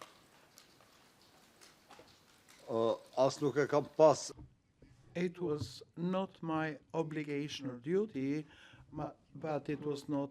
I was not even able to check on the entire population of my city and villages.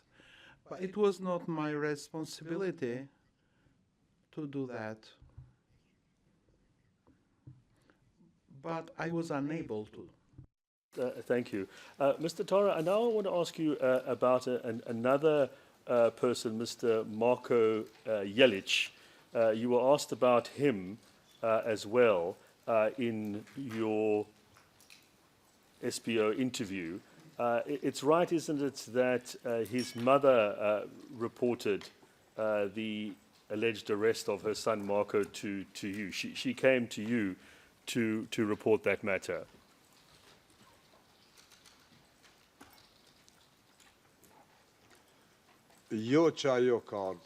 Not that she came to me. It was an official whom I don't know to this day. He asked me 5 or 6 times when I was commander about this person, that is Marko. And you inquired into this matter yourself, and you sought to assist the family, is that right?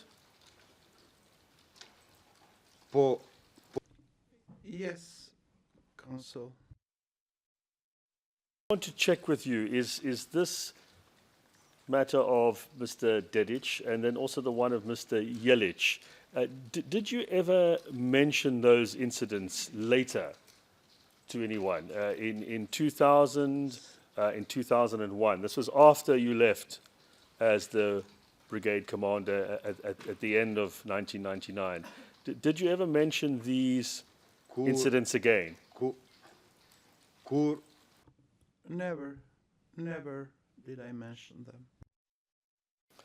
them. Might it be that you were asked by people about it later on, journalists potentially, and that you discussed how you'd sought to help them?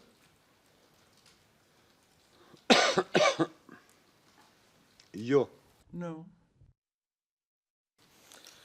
Very well. I want to now bring up on screen, and I'll just ask the assistance of the court officer to be able to do that. SPO E00144632. In English on the right side. And then I want to bring up on the left side, which will be in Albanian, 083094 to 083196. And the starting page is 083110. That last number is the one to be on the left side in Albanian. And just while it's coming up, Mr. Tara, just so you know, this is a document purportedly from UNMIC. It's in English from 2001. And then there's the Albanian on the left side with a number of crosses on it, you'll see. And I want to ask you some questions about those two documents alongside each other, please.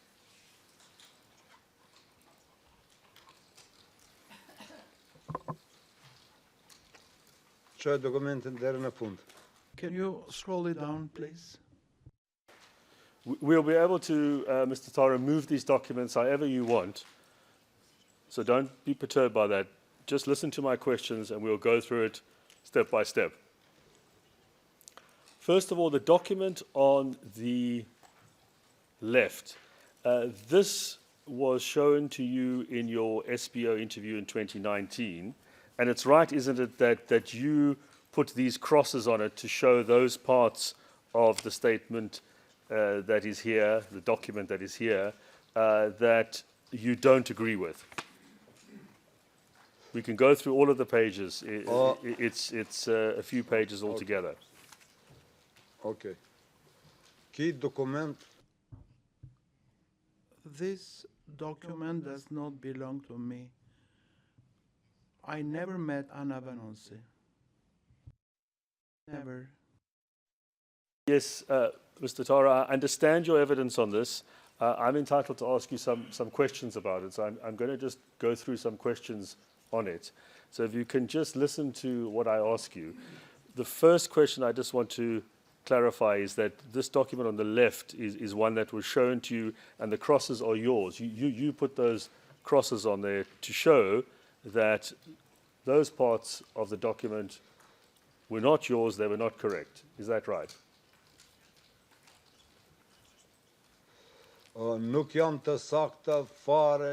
It's not at all right. I'm telling you that this document was drafted by somebody I don't know, who never met me, never. Otherwise, it would contain my signature. I don't issue any documents that is not signed by me. And at this time, I was not Ismetara to whom she would turn to. It's a fabrication, just like the document that the prosecutor has lost. It's a similar document. I was informed of this document in 2019. And when they put me, asked me about Anna Vanonsi, I said I never met her. And there is nothing to discuss here because it's a document drafted according to the desire of Anna Vanonsi. I have contested this document. This document is not valid. It represents nothing for me. I don't know who has fabricated it. Today, can you just answer the question that I'm putting to you? We all understand very clearly what your evidence is on this document. What I just want you to clarify is that the document we see on the left, it was shown to you by the SBO. Oh? Yes? On it. Not that it becomes your document, but you put the crosses on. That's right, isn't it?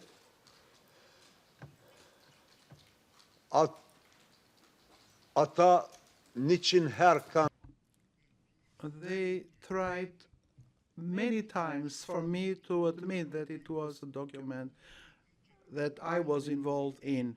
They said, is it possible what it says here? Is it possible that it's like this? And I said, no. And I crossed out all these parts because I'm not related to it. I know nothing about it. It's a document. It's the same document as the one that the prosecutor lost. So I didn't give any evidence then related to Anna Vanozzi. What else can I say? I have contested it. In amongst it all, the answer was there. Thank you, Mr. Tara. I just wanted you to confirm you'd put the crosses on it because that was shown to you. Now, can I ask you some questions about the document? Oh. Yes. Oh. Yes. You can ask me any question. This is a document that claims that there was a meeting with you in a restaurant, and Your Honours, the further redacted version of this may need to be supplemented if this is admitted, which took place on the road to Bela Srpska, approximately 1 kilometer before your workshop.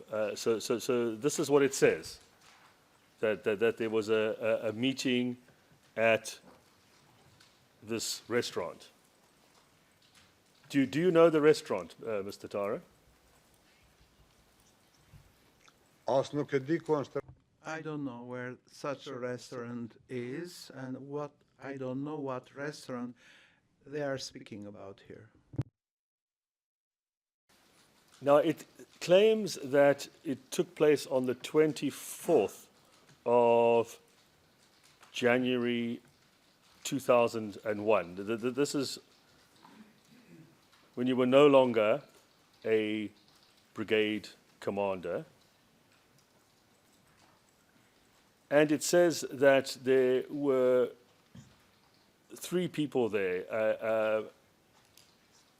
Ms. Vanozzi, that you've mentioned, investigator Grubasic, and a language assistant, Becci. Now, does that jog your memory at all that you may have met these people then in January of 2001 at this restaurant on the road to Bela Srpska? No. No. Earlier on in your testimony yesterday, that this was a statement that could have come from a journalist. Do you remember saying that?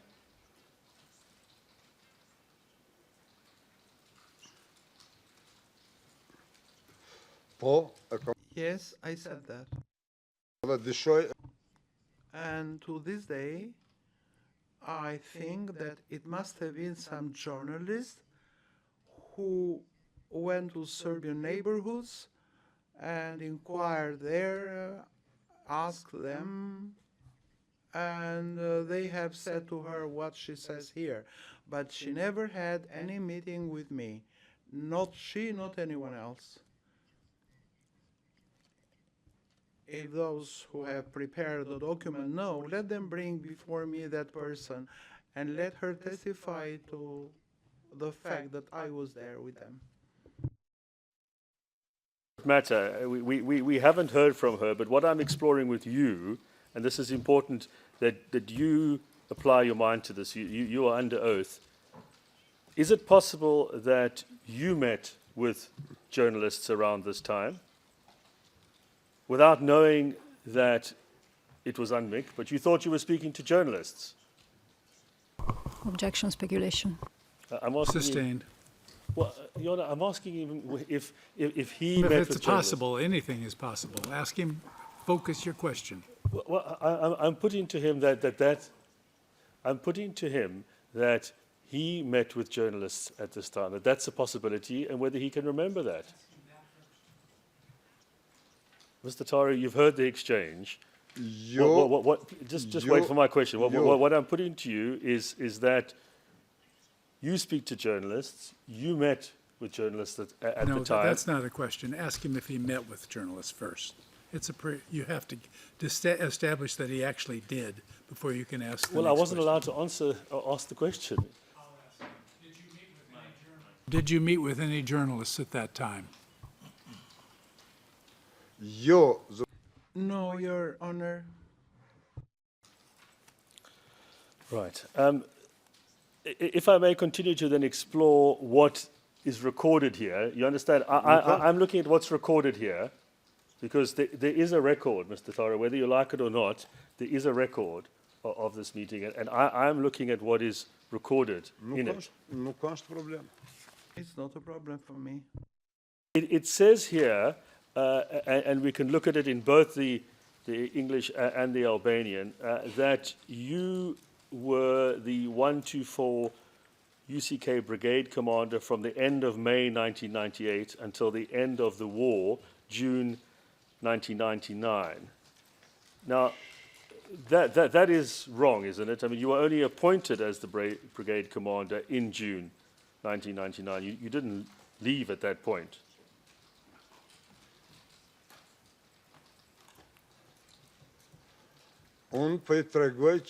I'm telling you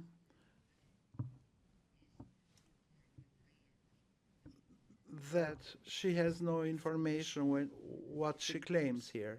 No, I didn't meet anyone there. For the first time, I was a commander, brigade commander, after the liberation of Kosovo. To emphasize again, I'm not going back to whether or not a meeting took place. You've answered that. What I'm asking you is to focus on what is said in this document and say whether it is right or not based on your knowledge. We're going to go through a number of those points to clarify whether it is correct or not based on what you knew at the time. Now, it's wrong, isn't it? Just answer this question, that you were the brigade commander from May 1998 until June 1999. That's blatantly wrong, isn't it?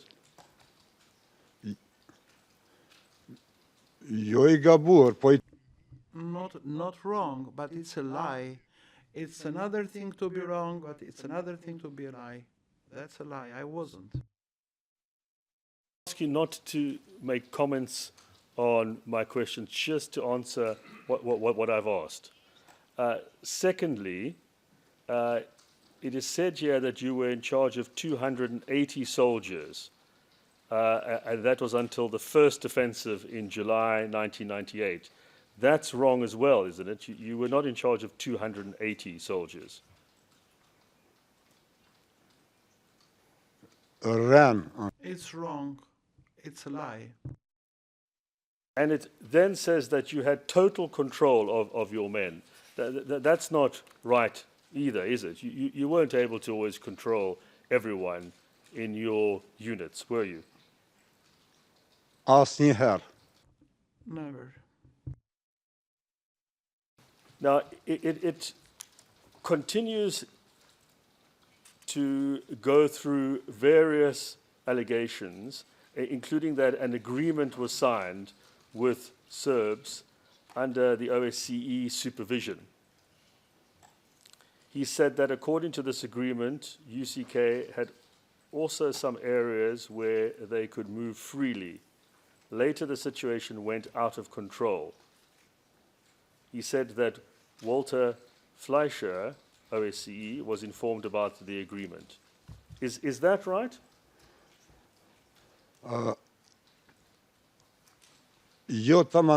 Not exactly right. Fleischer organized that meeting. He organized that meeting. Walter Fleischer organized the meeting. So some of this is correct. Is that your evidence? Yes, that he organized the meeting, and the meeting was held in the OSCE offices. There is evidence for that. Over the page, I just have to see where it is in relation to the Albanian. It says here that you were asked to remember some names of incidents of persons who were killed. And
in the document, is that a correct description of what happened in respect of Mr. Dedic?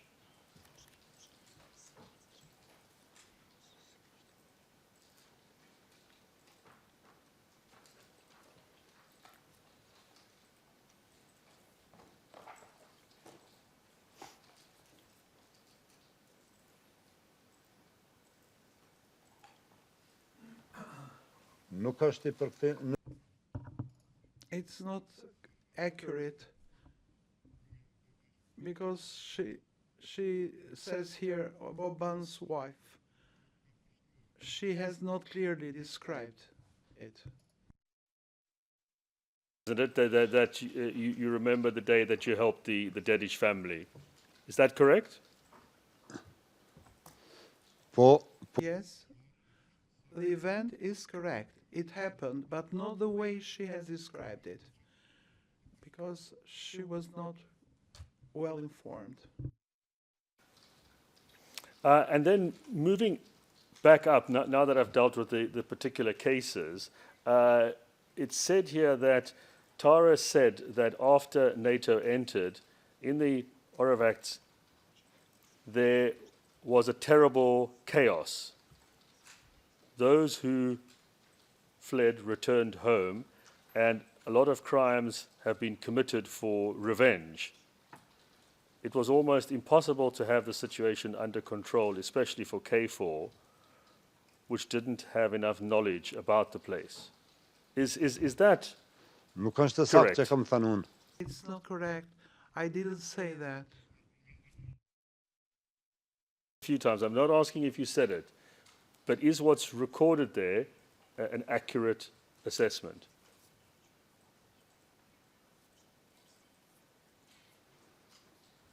No. because such crimes as are described here did not happen. I'm once again not asking about the crimes.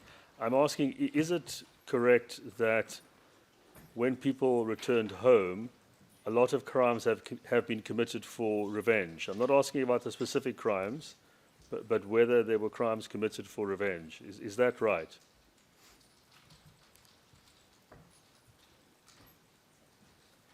You No.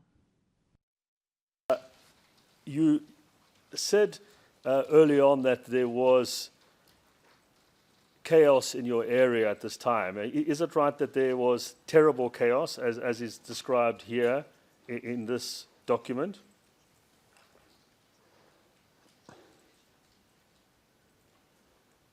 Chaos do të thotë diçka tjetër.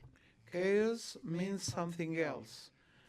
The return of citizens is something else. The return of citizens to their homes, the return of villagers to Rahovets is something else. There was no chaos. Chaos is a situation when everybody may kill everybody else or do something wrong. No, we are not talking about chaos here. It's the return of my population to my town and the return of many villagers to my town because they could not return to their homes, which were destroyed. So they had to come to Rahovets and live there.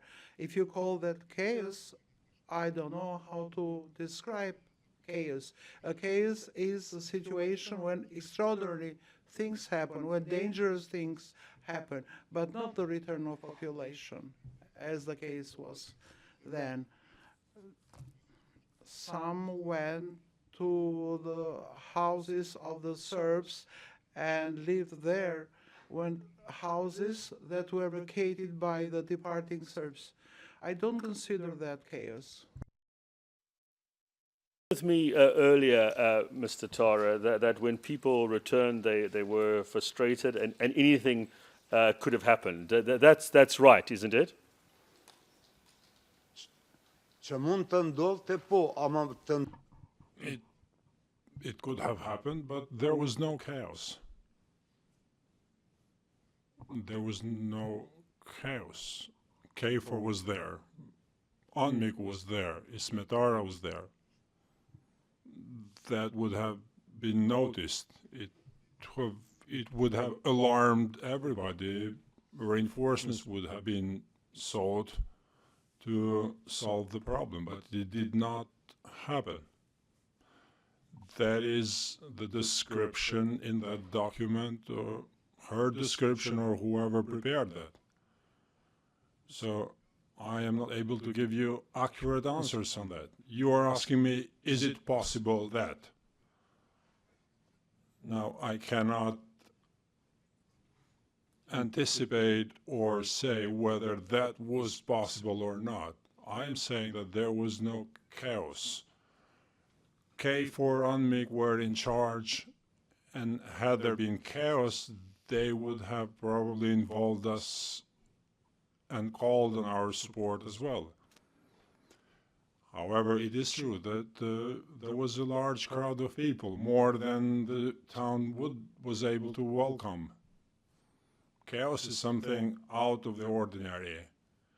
We're talking about people who returned, went into houses of relatives, their houses if they were not damaged, houses and properties belonging to Serbs, and so on, but that's not chaos. I don't want to argue with you over the meaning of chaos. What I'm suggesting to you is that at that time, with so many people returning who were frustrated, there was the real danger that there would be revenge attacks. That's right, isn't it?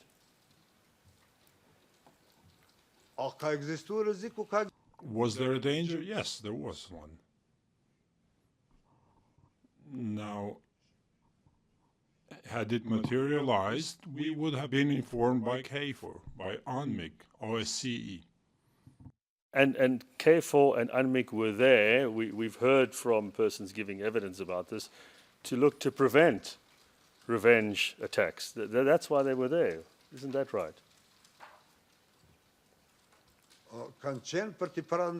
They were there to prevent that. But there were no such cases taking place. I myself indicated to KFOR authorities where to position their checkpoints and in various neighborhoods, locations where I thought was reasonable to have a checkpoint, which is points dividing, let's say, a Serbian neighborhood from an Albanian neighborhood. We had hundreds of meetings with them. Every problem was discussed. Now, was there a possibility for this? Yes, there was a possibility. Well, there was more than a possibility. I mean, we've discussed the cases of Mr. Dedic and Mr. Jelic, where there were problems that had arisen. Now, you say you sought to assist. I appreciate that, but there were problems. You can't make out that this was a calm environment, surely. Objection asked and answered. He's asked an answer. You're arguing with him now. Well, he's saying that there were no problems. I'm saying there were problems. There were some problems that had to be addressed. That's right, isn't it? He said there was no chaos. I wish to answer that question with your permission. Shortly.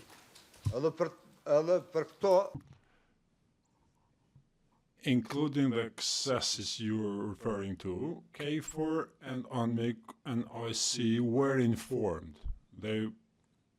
This was reported to them.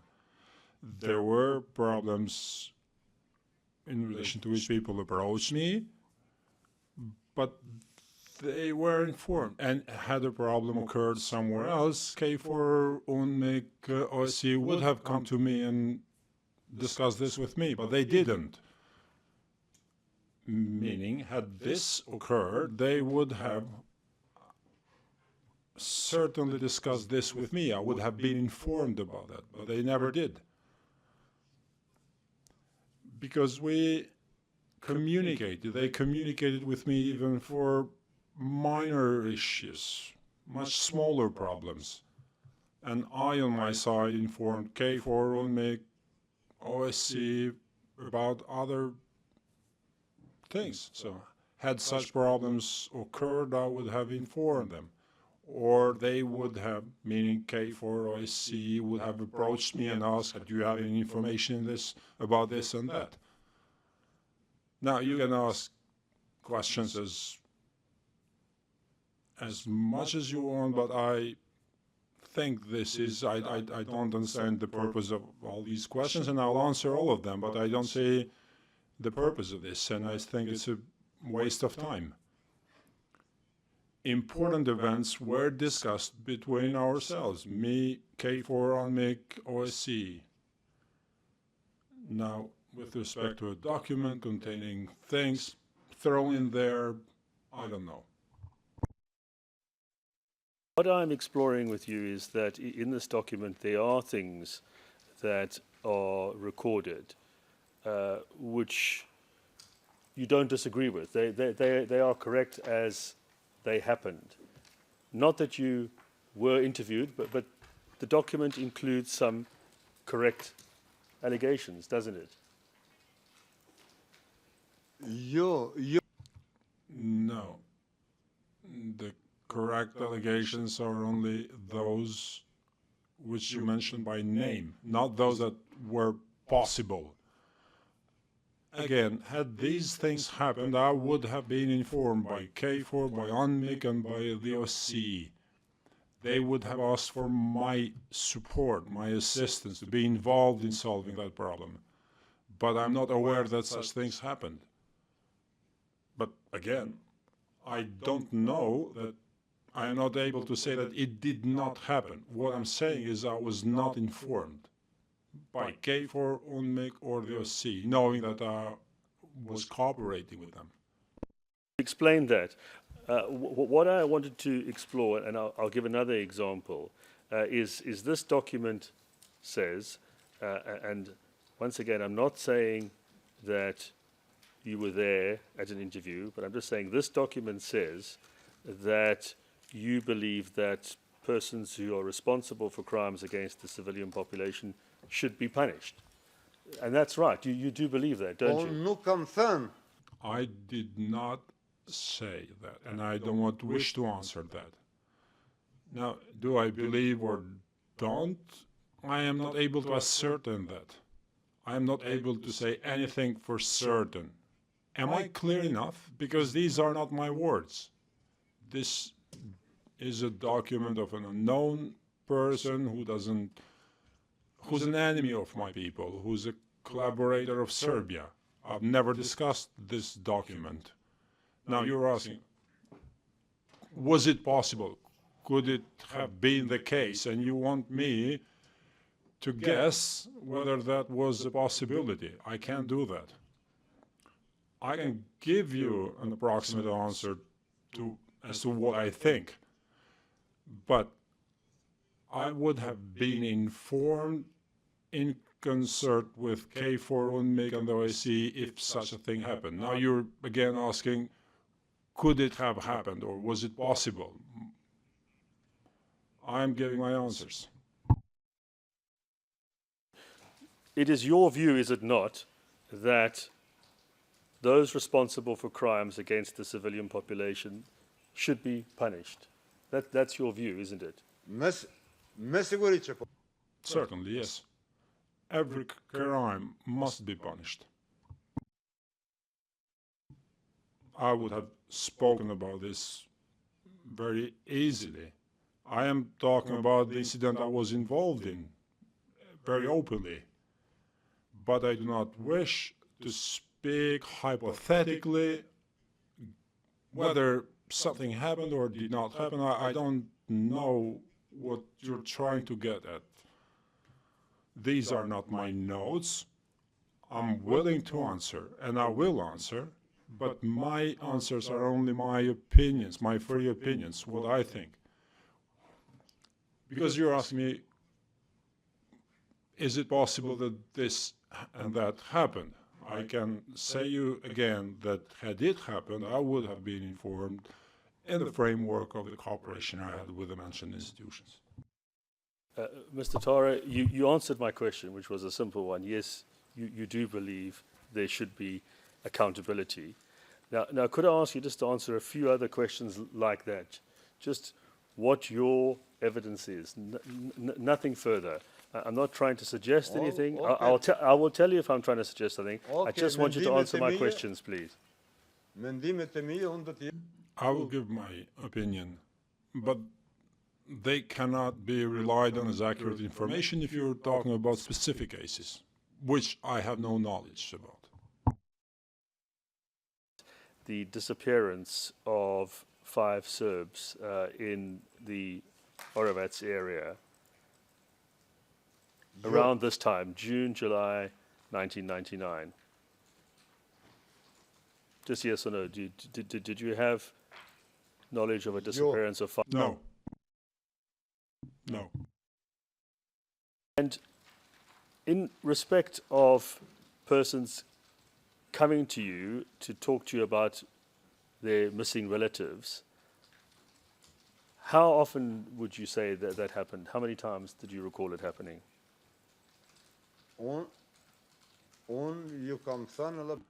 I told you, and I'm repeating it, with the exception of the family Dedic, which contacted me on 5-6 times, and the UNMIK one, whom at the end brought his mother Aisha at the command, where we discussed this in detail. No one else came to me. Council, maybe the majority of them did not want to come to the KLA. Perhaps they went and gave information or statements to UNMIK, KFOR, to the OSCE, because it was not that easy for them to come to us. I am I dealt only with the cases I mentioned and in which I was involved. No other cases. And this name that's mentioned in the document, Tazim Halimi, do you see that there at the top? Is he somebody who you knew? This is on page 1. You. No. I don't need to read. The name makes it clear that I've never met that person. Further down from the top of the page, you've said here, and I think this is on page 1 of the Albanian, after the Serbs regained, sorry, no, not you've said here, it is said here, I want that to be clear, so that you don't... Then don't ask me, counsel. We're wasting time and we're getting nowhere. A few more questions. I'm listening. And I need you to answer them, you understand? It says here... Yes, if I know. I want you to read this, I'll go through it. After the Serbs regained some strategic position... I can't...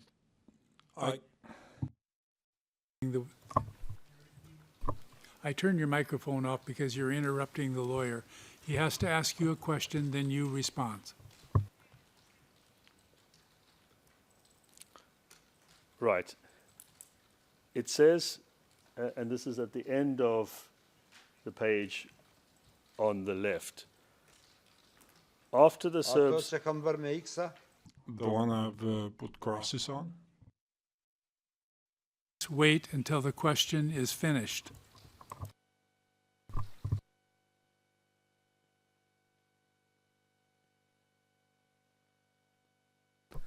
Sorry, after the Serbs regained some strategic positions, UCK had to recruit civilians who already fled away. In every village, there were regular UCK positions, but a lot of civilians without training started to wear the UCK uniform and joined the local units. With a great number of irregular soldiers, it was impossible to control the situation. UCK was not so well organized as everybody think. There wasn't a real hierarchy like a regular army. Do you see that there? Yes.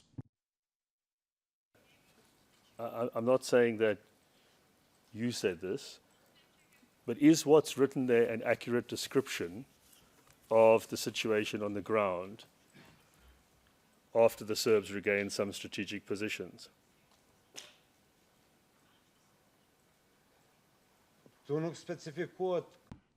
It doesn't specify where, which positions, which time period. It's just a description. You're asking me a question and saying, let's ask Ismet Dara about this.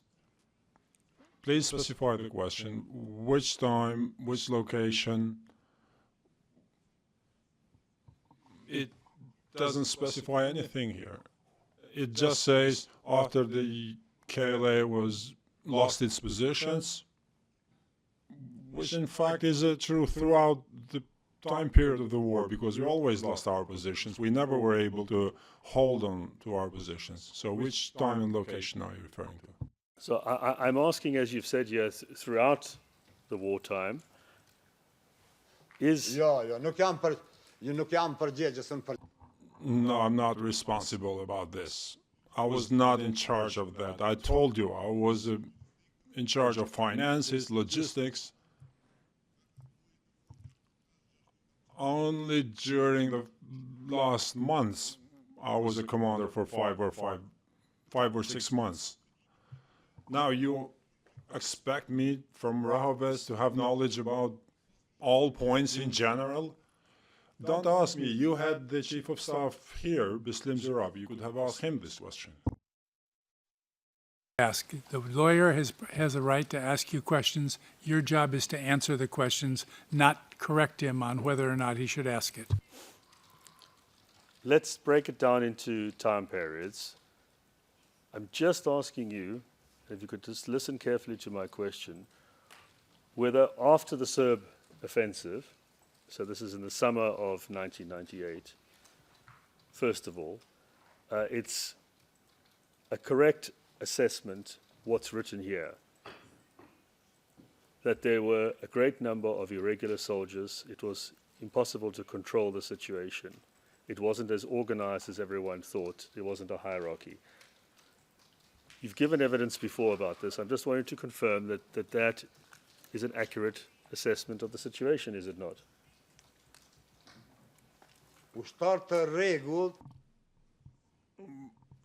There were never regular soldiers in the KLA, in the sense of responsibilities. We never had properly trained soldiers in barracks and so on and so forth. The KLA, from the beginning to the end, was made of volunteers.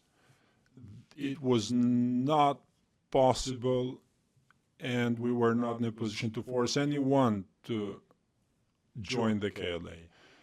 The Serbs had deployed over 55,000 troops. 25,000 of those were stationed in barracks. And in addition to that, they sent in reinforcements, which exceeded 55,000 in total. So even the chief of staff wouldn't have been able to describe it exactly. But there were no rules, no military rules, and no soldier had the responsibility for another soldier or a commander for soldiers.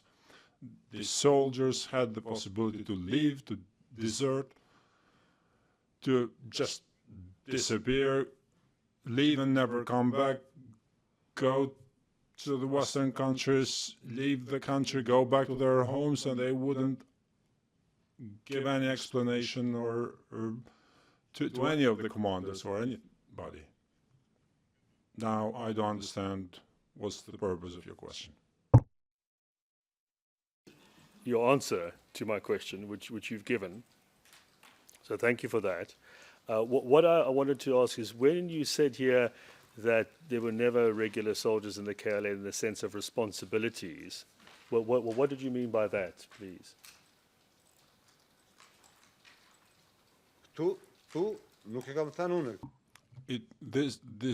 I did not say this in this document. This document reads so.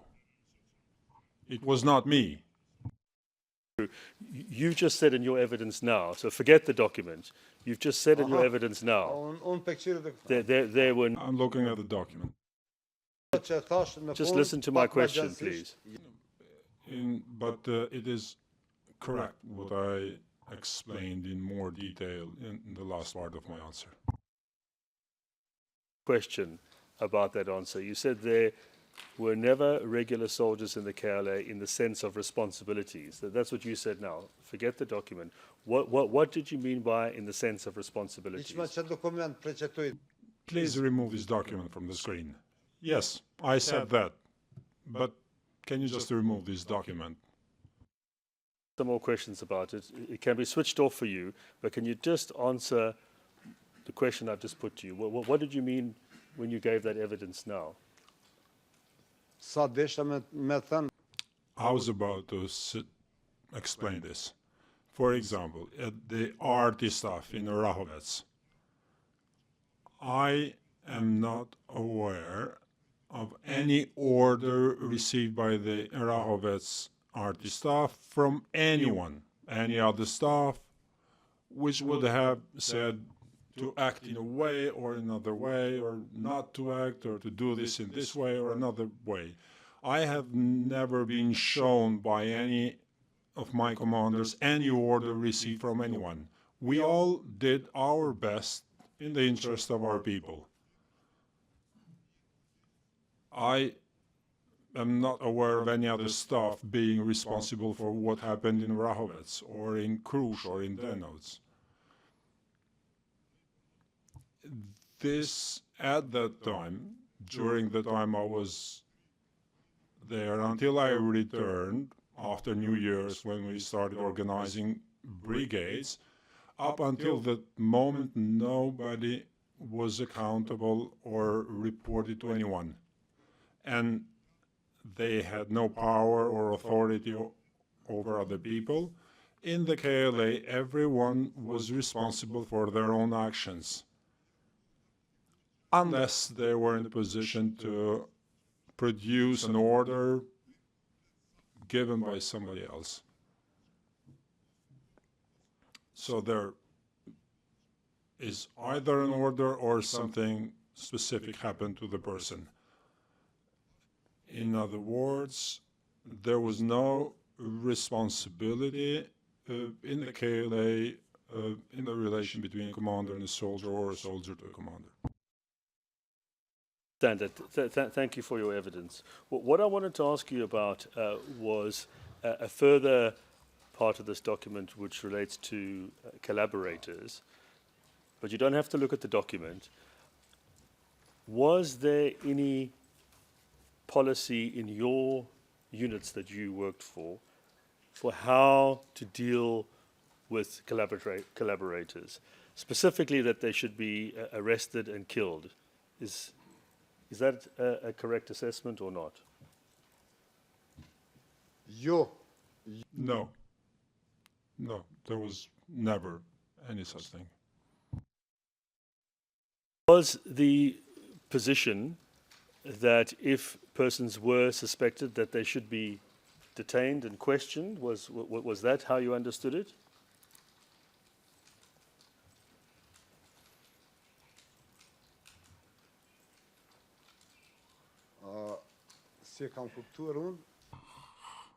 How I understood it, are you referring to my staff or in general? To you and your units, as I said. Even if we wanted to take somebody in, we didn't dare do that because we didn't have sufficient numbers of soldiers to go in town and take somebody.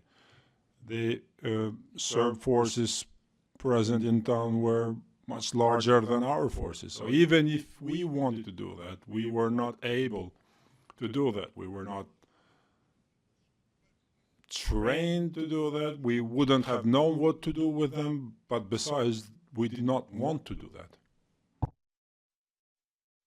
Is it not that you were never given any orders from above, from the zone or from the general staff, about arresting collaborators and killing them? That's right, isn't it? Correct, never. Never. Isn't it that you would have never... Not only true, but 100% true. So it's correct, isn't it, that you would have never told UNMIK, you yourself would have never told them in very specific terms that the KLA kidnapped collaborators, undressed them, and killed them on the spot, sometimes burning their bodies or leaving them to the animals. You would have never said that, would have you? Never. Never. I was not even asked this question, let alone saying this. And you wouldn't have said that the KLA killed all prisoners that they took in, would you?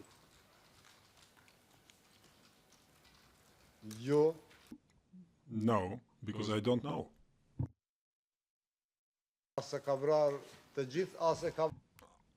I don't know that they killed all of them or they killed one of them. I don't know.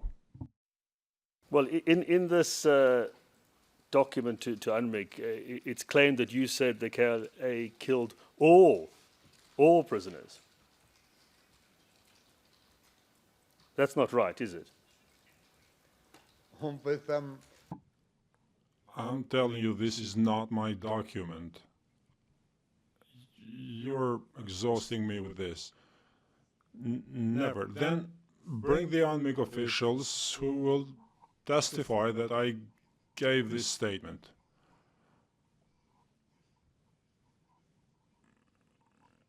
Or you're doing the same thing that my former interviewers did with me, claiming that I said certain things. I never met with them to give such a statement.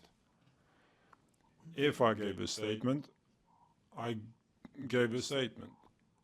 If I gave a statement, I gave a statement to Walter Fletcher and Tom Bynum during the time I was a commander. That's all. Clarifying with you is what is right and what is wrong in the statement. It says here, UCK, just wait, Mr. Tara. It says UCK killed all the prisoners for the same reason he already explained. That's not true, is it? apo kupton kjo nuk Do you understand that this is not true? Ismet Tara is not able to know what is true or not in here, what he said. I cannot. Ismet Tara has no knowledge about this. Ismet Tara has absolutely no evidence that somebody was killed or went through this or that.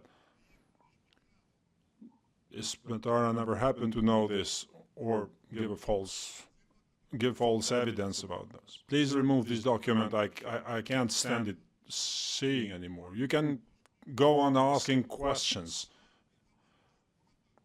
but you keep referring to this document. I'm saying I did not meet with them, I did not give this statement, and you keep asking, is it possible that it is as it is described here? I apologize, but you should ask them this question.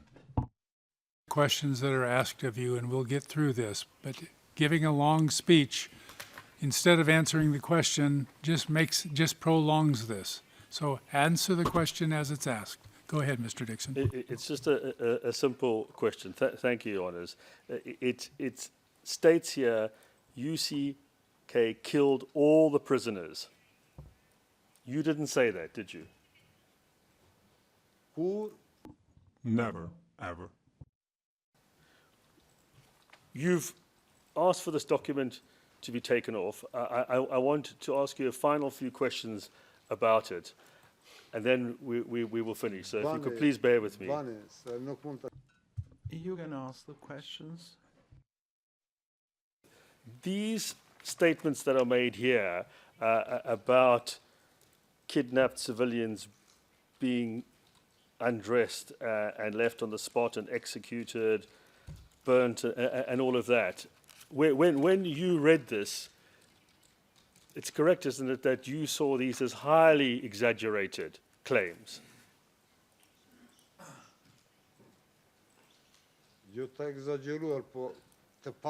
Not highly exaggerated, but completely untrue lies. That's how I saw them.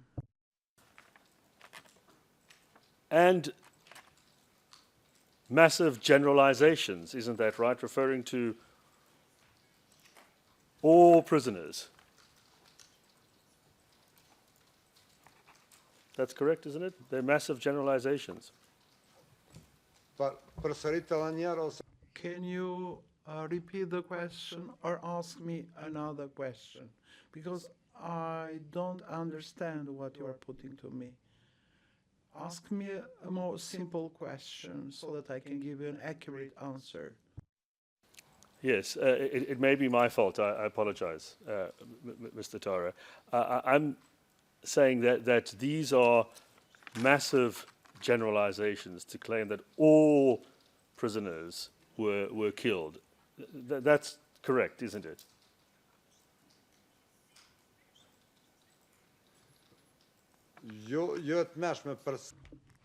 It is beyond horrible. You are asking me to pronounce myself about things I have no idea about. It is really unjust.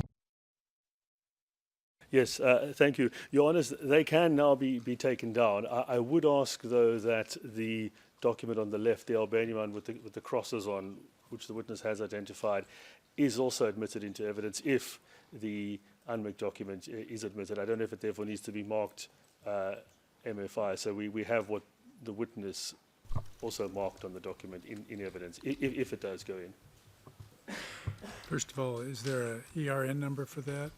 Yes, it's the one that I called up at the beginning. I'll just have to get it again. It's it's ERN 083094 to 083196. Oh, and the specific pages, just so we have those, are 083110 to 083114.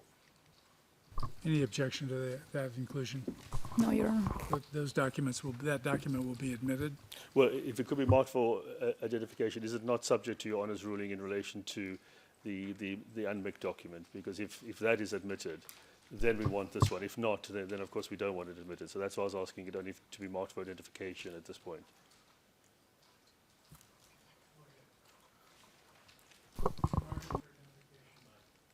We work for identification. I've already admitted the other documents.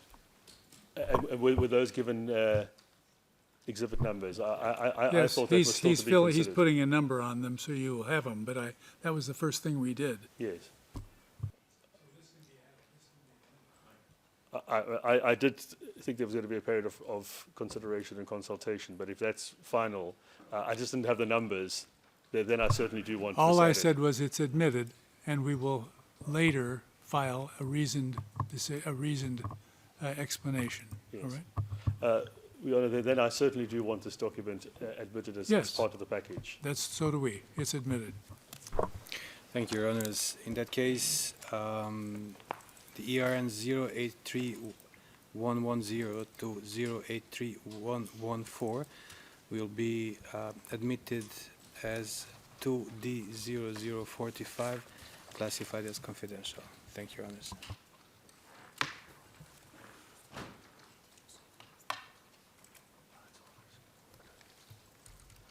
Thank you. I was just checking the numbers. We do have the correct ones. Mr. Taro, you'll be pleased to know that that document is now off the screen. I only have a few more questions for you. And the first of... It's not something that makes me happy or not, but I'm looking at a document I know nothing about. I would just ask you to focus on my question so we can get this finished in the time that I have. I have limited time. It's paragraph 119, Mr. Taro, of your preparation note, where you say that the document, this is the one we've been looking at, describes me as a traitor of my nation, a traitor of the martyrs and heroes of the KLA, as well as a traitor of the murdered civilians and their families. You plead that there be no leak of this document. Did you remember saying that to the SBO? If you could just confirm that you recall saying that to them.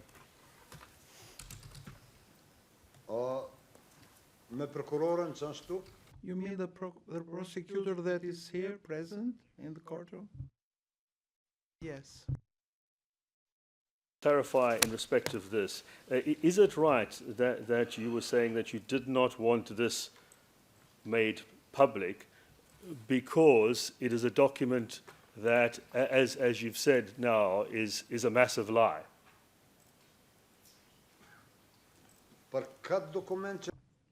You mean the document we discussed so far, or the one I'm asking for? The one I'm asking for. Document that we've been discussing that's been on your screen, that is now no longer on your screen. Just that document, please. Make it public, I don't care, it's not my document. These are lies. These are not my meetings. Yes.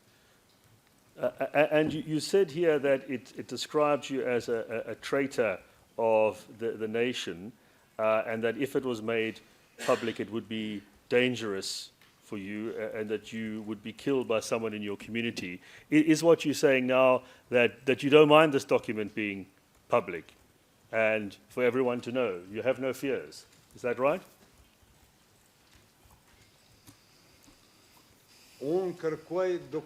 I demand the document that is lost, that is hidden. That is the document I'm asking for, because it's a document prepared by my interviewers, not this one. I'm talking about the document that I had with the prosecutor. I don't care about other documents. Please repeat it, Mr. Dixon. Yes.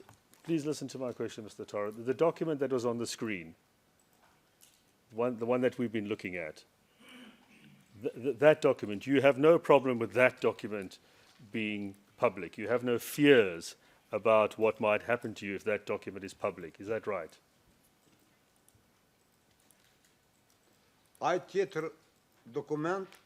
It's another document that may go public. I don't care about that. We know there's another document you say is there. We've asked the prosecution for that. We'll see what comes, and we'll take this matter further if we can. But Mr. Tara, I'm just focusing on the document that I've been discussing with you now that was on your screen. You know, the one that there were the crosses on, that document that you say is a complete fabrication. You have no problem with that document being public. That's right, isn't it? I don't have any problem at all. Do what you like with it.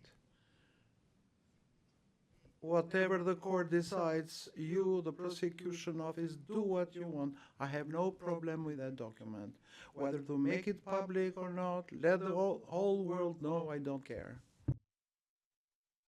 You have no fears about being harmed if that is public. That's correct. You have no fears.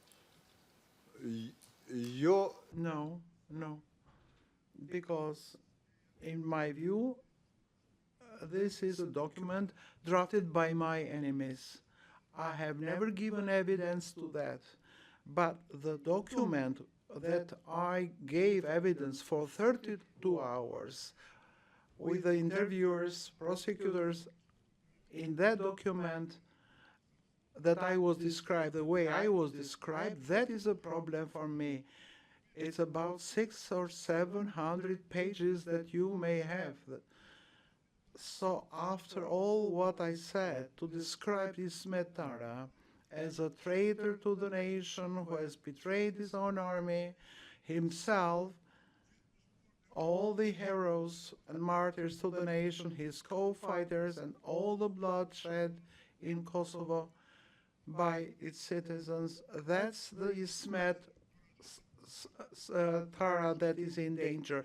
If you don't prove who did that, then if you find the document and discuss about it and make it public, then things will become clear. About the other documents, I am not interested at all. Do what you want, accuse me, do anything, I don't care. Mr. Tara, we had your answer no there in the first line, and those are my questions, Your Honours. Thank you, Mr. Tara. Thank you, Mr. Dixon. Mr. Ennis? Thank you, Your Honour. Good afternoon, Mr. Tara. My name's Aidan Ellis, and I represent Mr. Jakub Krasniqi. I have, I think, two questions for you only. The first question relates to, again, to the document that you've seen on screen, the 2001 UNMIC document. You were shown that in your interview with the prosecution in 2019. I just want to read to you part of what you said in 2019, and it's from part 10 of your interview, page 23 in the English, beginning at line 23. You said, "I was interviewed interviewed about these things. I've never been interviewed by anybody regarding this.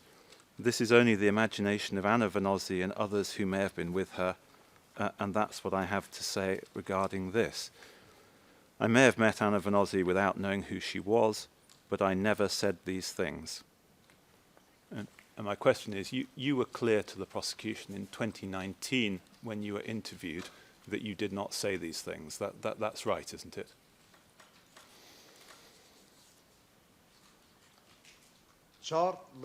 That is right.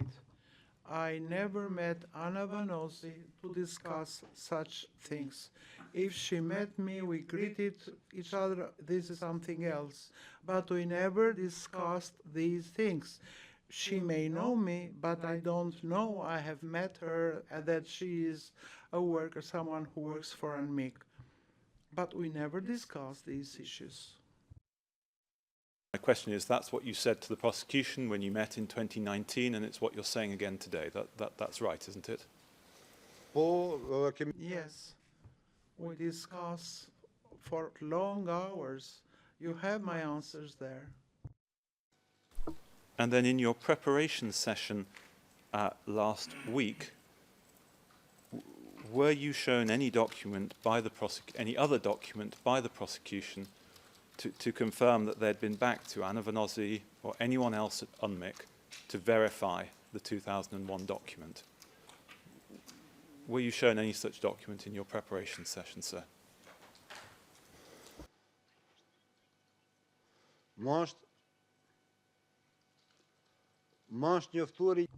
I was shown the same document we are talking about. But I already said to the prosecutor that this is a document I know nothing about, that I never met Anna Vanozzi, and that this is something she has written as she has liked. And I don't know whether she worked for UNMIK. Maybe the UNMIK also has described our army the way they liked.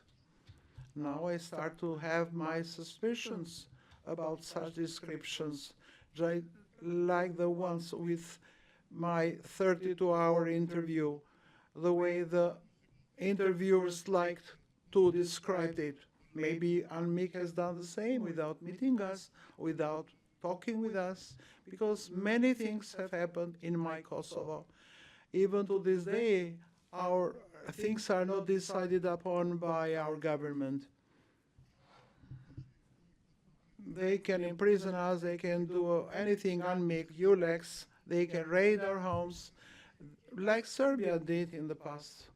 The same is happening today with us, even though we are an independent state. We are still under the control of UNMIK and KFOR, only with the difference being that we are not being killed. Those were my questions. Thank you, Your Honor. Thank you, Mr. Ellis. Mr. Mayor. Your Honor, based on the questions asked by my colleagues this morning, I have no questions for this witness. Thank you very much. Ms. Tavakoli. No questions, thank you. Any redirect? Yes, Your Honor, briefly, just Go one ahead. second.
Thank you for your patience, Your Honor.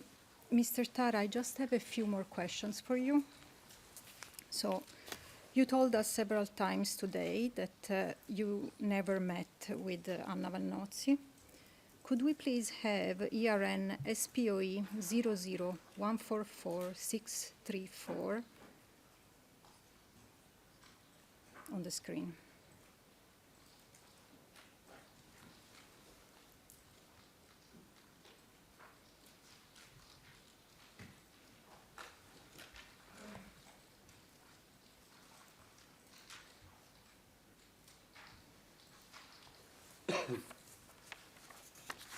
No. Apologies.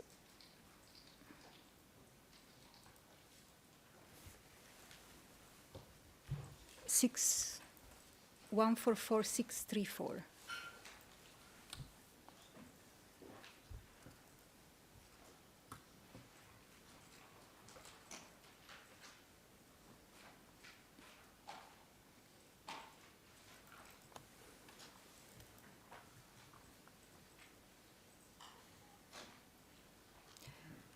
Mr. Tara, this is, I'll read out for you what this is.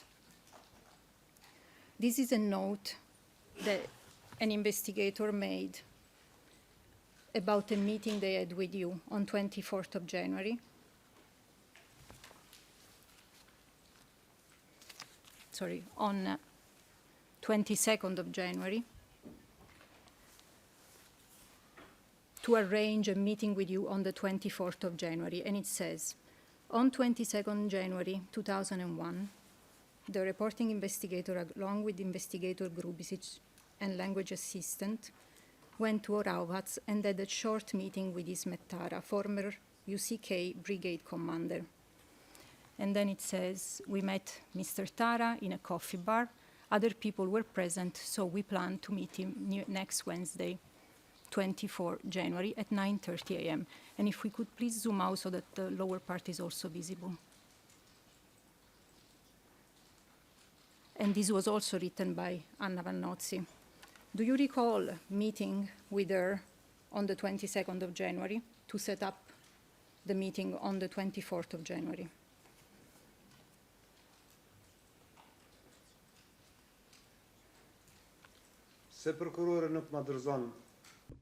Why don't you give me the document I'm asking for? Agreed. You'd answer my question. My question for you is, do you Yes. meeting took place on the 22nd of January to arrange a meeting with you on the 24th of January 2001? Do you recall that? This meeting never happened, Ms. Prosecutor. You another document. Can we please have SPOE 00144629 to 00144630?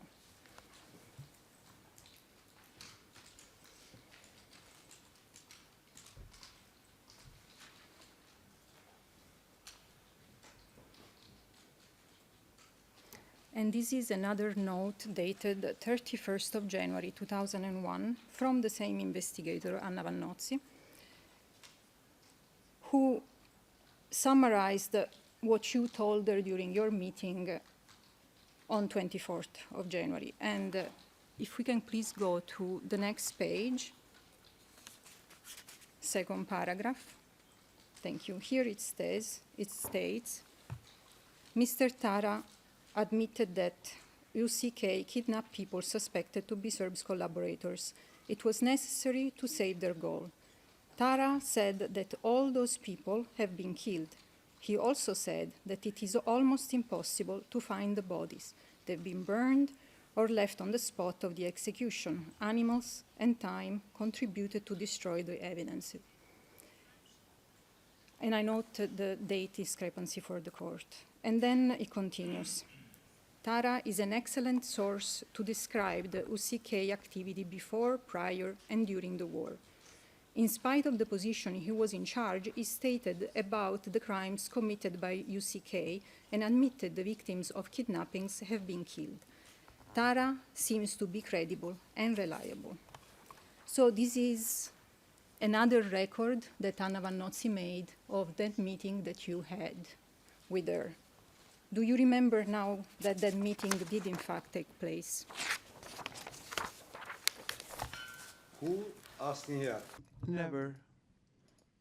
If the meeting happened with my investigators about the lost document, then I may say that this happened. It is the same here. It may have been.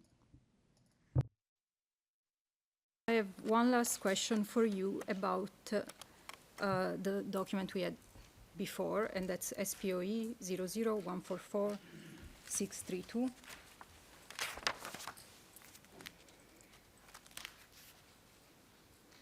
And this is the document that was shown by my colleagues from the Veseli defense.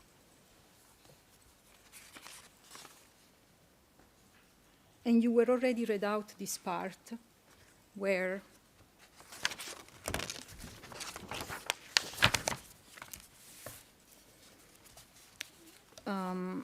it was put to you that during that interview, if we can go to the next page, please, in both languages, thank you.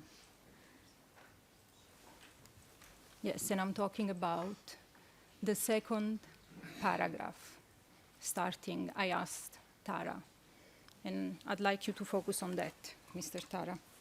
There, you were asked about, you are reported saying that you could only remember two members of two families, one from Brestovac and one from Bela Cerkva, as victims. Mr. Tara, the evidence shows that at that time of the meeting in 2001, it was not public knowledge that members of those families were dead, as their remains were only identified much later. And I'd like to refer the court to P1147, page 6, and P95.4, pages 23 to 24. How do you explain telling ANMIC about these victims in 2001? I cannot explain anything because I didn't have a meeting with them. I am telling you that I had no such meeting. Those who have described it in this way, let them come here and testify to my presence in the meeting with them, as the case is with the lost document. Let them testify and bring evidence, not descriptions written in the offices about Tara commander.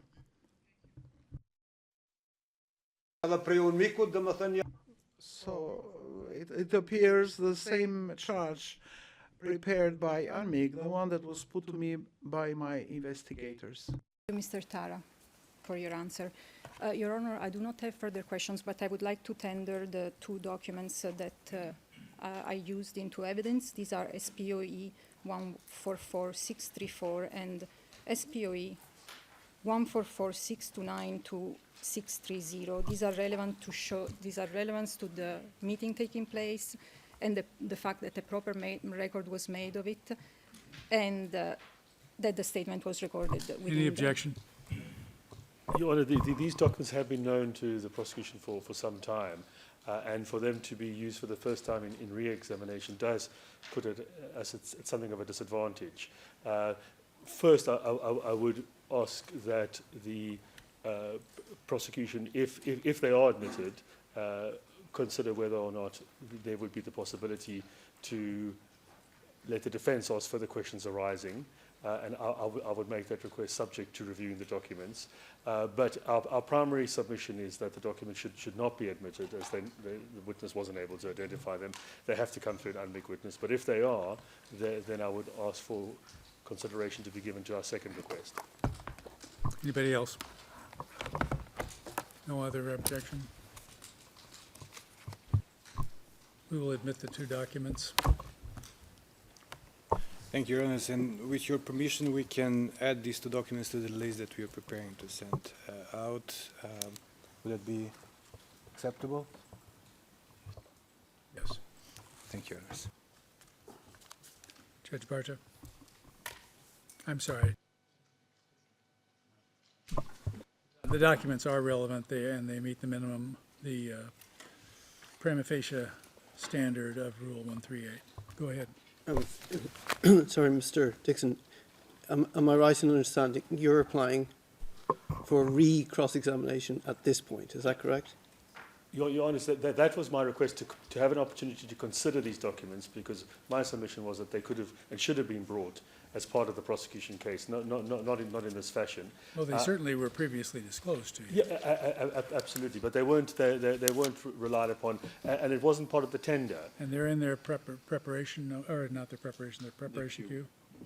They were also notified with the notification filing, and we actually at the time made the argument that they were relevant to the meeting taking place when we asked them. And the witness has denied that they are his documents, so yes. There's no reason to go on beyond that. So they weren't part of their tender, and that would be the application that I'm making, to be able to ask questions about them, having considered the matter. And it might be that it arises after judges' questions, but I wanted to flag that they had been used with the witness for the first time after we'd finished our cross-examination. Well, they won't come up with the judges' questions, but we will deny your request for a recross. Go ahead.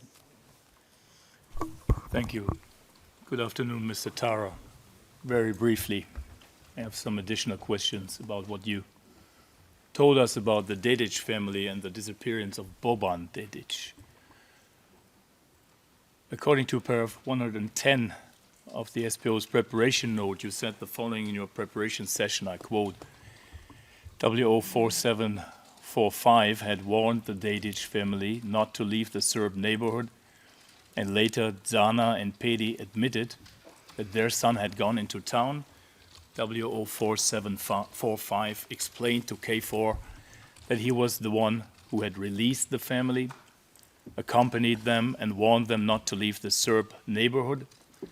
As Boban had gone into town, it was not possible for W04745 to help, as he was unable to check half of the population and all the villages. Mr. Tara, you confirmed this during your cross-examination earlier today, as on pages 57, 58 of our real-time transcript, where you said you were not even able to check on the entire population of your city. You also said, I quote, "It was not my responsibility to do that, but I was unable to," end of quote. And Mr. Tara, would like to know from you first, did you actually try to do anything to help the Dedic family?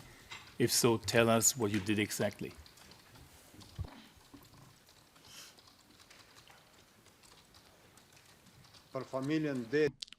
Regarding the Dedic family, I was the first on the set date to go and pay a visit.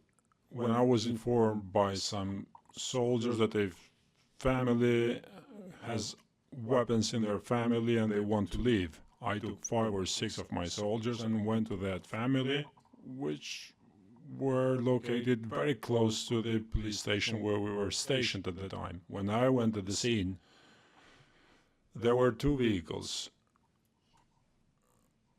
Albanian cars, who had gone there to transport them until the Serbian neighborhood. I asked them who they were, and I was told this was a Serb family. It's not specific enough. I will rephrase. Did you talk to, after the disappearance of Boban Dedic, did you talk to anyone, for example, one of your subordinates or other people, whether they know anything about the whereabouts of Boban Dedic? Did you do that?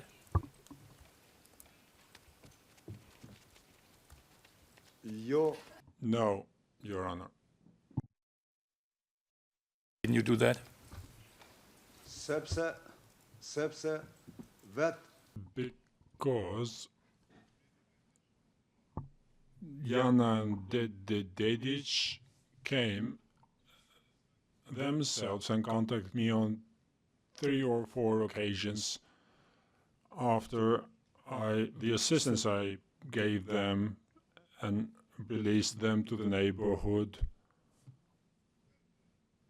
the Serb neighborhood, close to their father, and telling them that they shouldn't go out in Rahovec because the situation was tense. Because if anything were to happen, nobody would be able to help them. But during the meeting, I thought I had doubts that they had sent him to Serbia and wanted to accuse or Ismet Tara about this. Then, after 2 or 3 additional meetings, I started to understand that incident had actually occurred. This is what I thought and what I understood. Then they went to KFOR and reported that Boban had been kidnapped by the KLA, not that he was missing, but that he had been kidnapped by the KLA. Then the persons in charge of the point between the Serbian and Albanian neighborhood came to me and informed me about the case. I told them that I'm willing to come there and confront the family so that they can tell you what I've done for them. I took with me a personal interpreter in German, a soldier, and went to the checkpoint manned by 5-6 German soldiers, German and Dutch soldiers. We started a conversation. The 2 persons in charge there informed me, saying that she is claiming that Boban was kidnapped by KLA soldiers. To which I replied, this is not true, because this was never told to me. Then I explained how I released them, how I warned them, and I also told them about 3 or 4 other cases before meeting with the soldiers at this checkpoint. I told them that they had told me that Boban had gone out in town and then went missing. I told them to inquire and double-check and see whether what I was saying was true. They recognized and admitted in front of them that what I was saying was true, to the point that a German soldier almost grabbed them by the throat, saying, "Where did you send him?" Implying that they had probably sent the father to Serbia and wanted to blame the KLA for that. Walter Flesher and other people were informed about the case, but I was not solicited any further about this, nor did I have any responsibility or authority to conduct any inquiries or investigations. Even if I wanted to do that, this was not allowed or authorized by KFOR UNMIK or the OSCE. This is what happened, and I saw in the interviews here his father,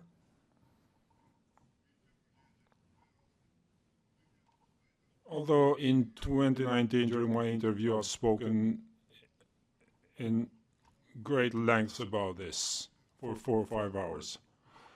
But he accused my fellow countrymen. When he saw that he could not accuse Ismet Tara of this, then they accused my fellow countrymen. Question, I was not talking about a formal investigation. I was only asking you whether you asked your subordinates whether they knew anything about the disappearance or the fate, the whereabouts of Mr. Boban Dedić. That was my question. And your answer was no, right? Correct. And this is my final question. Did you, during the meetings or encounters you had with the Dedić family, did you tell them, the Dedić family, that paramilitary took Boban and that you don't know where Boban is. Is that right? Did you say that? No, never. Never. No further questions. One more clarification in this regard. An additional explanation. Follow-up question from the prosecution. No, Your Honor, thank you. Nothing arising from that, Your Honours. Mr. Ellis, any backup or follow-up? Mr. Mayor? No, Your Honor. Mr. Epicoli? Witness, your time here is finished. You may leave the courtroom in the company of the court usher. Thank you for being with us. Mr. Van Stralen, thank you very much for your assistance. We appreciate you being here and giving us your time.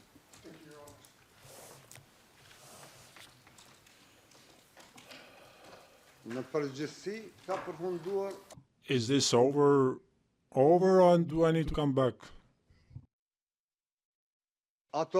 Then you promise, Your Honor, those 10 minutes.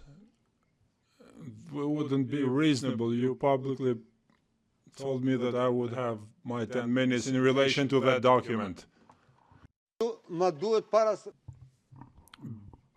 Before I start, I would need to have access to my notebook where I've written down everything about my meetings with the prosecutor.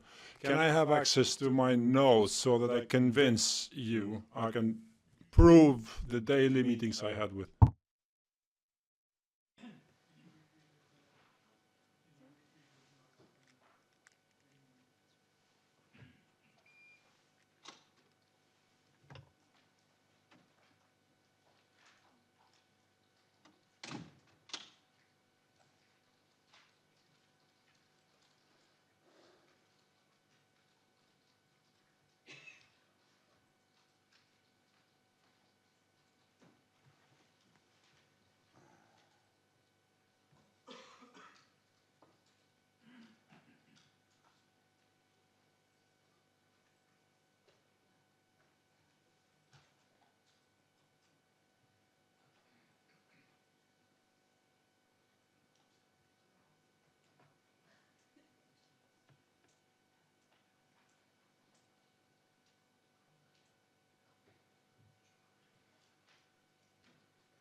About the document is in my room.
You can have them.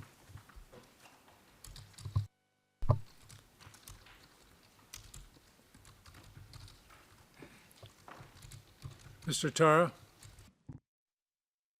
Minutes. At the end of 5 minutes, I will tell you you're finished.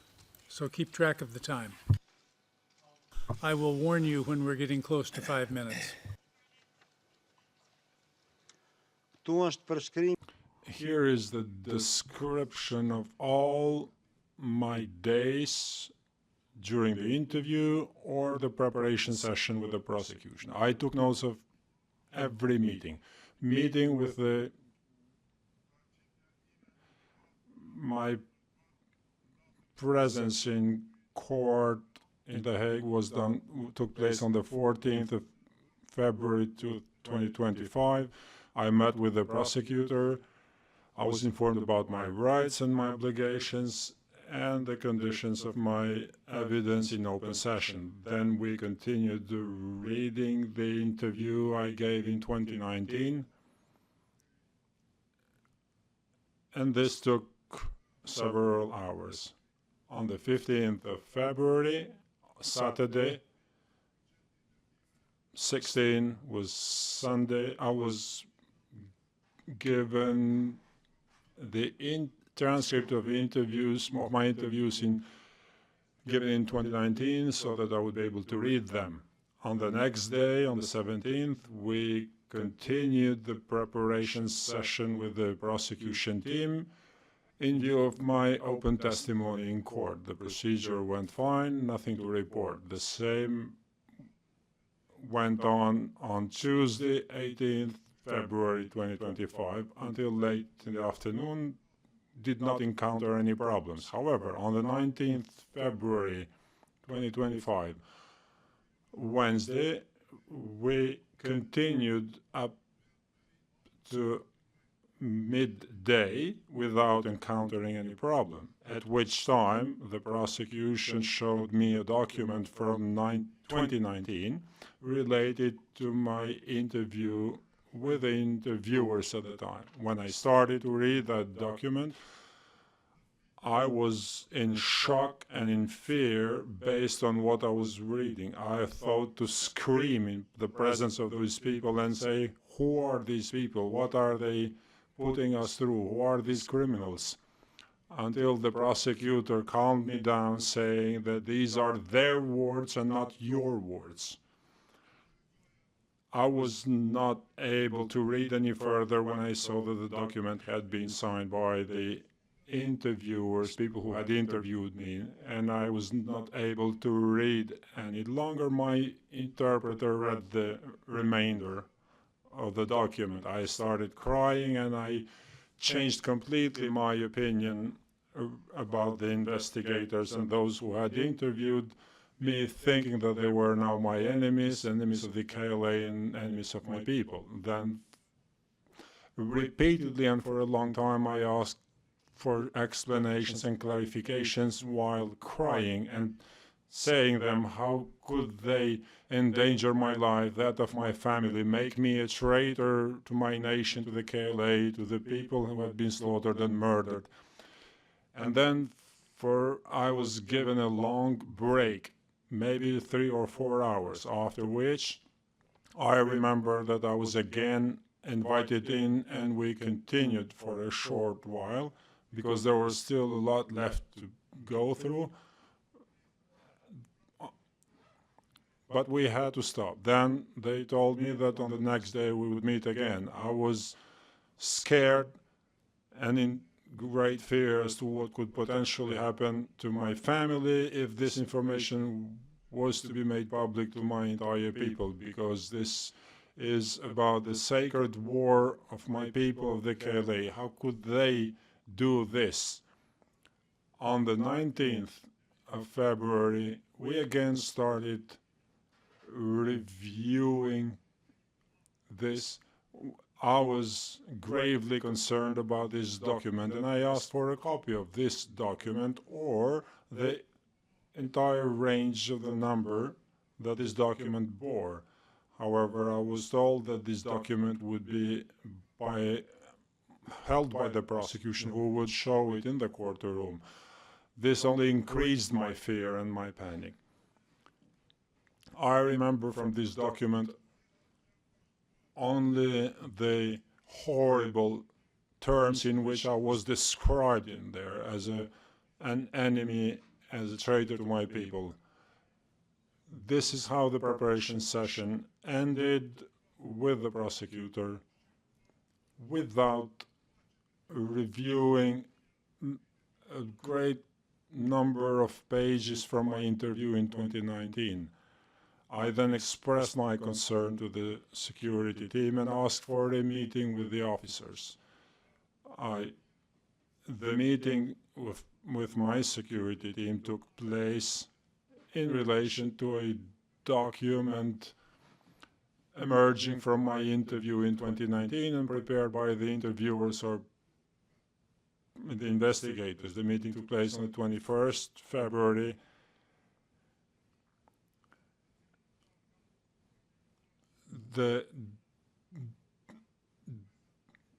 And we discussed the document in question, which was never given to me. I informed the security personnel that I had become aware of this document only 2 days before that meeting. I would have gladly accepted 100 years of prison term in exchange of making this document available. This proceeding is over for you.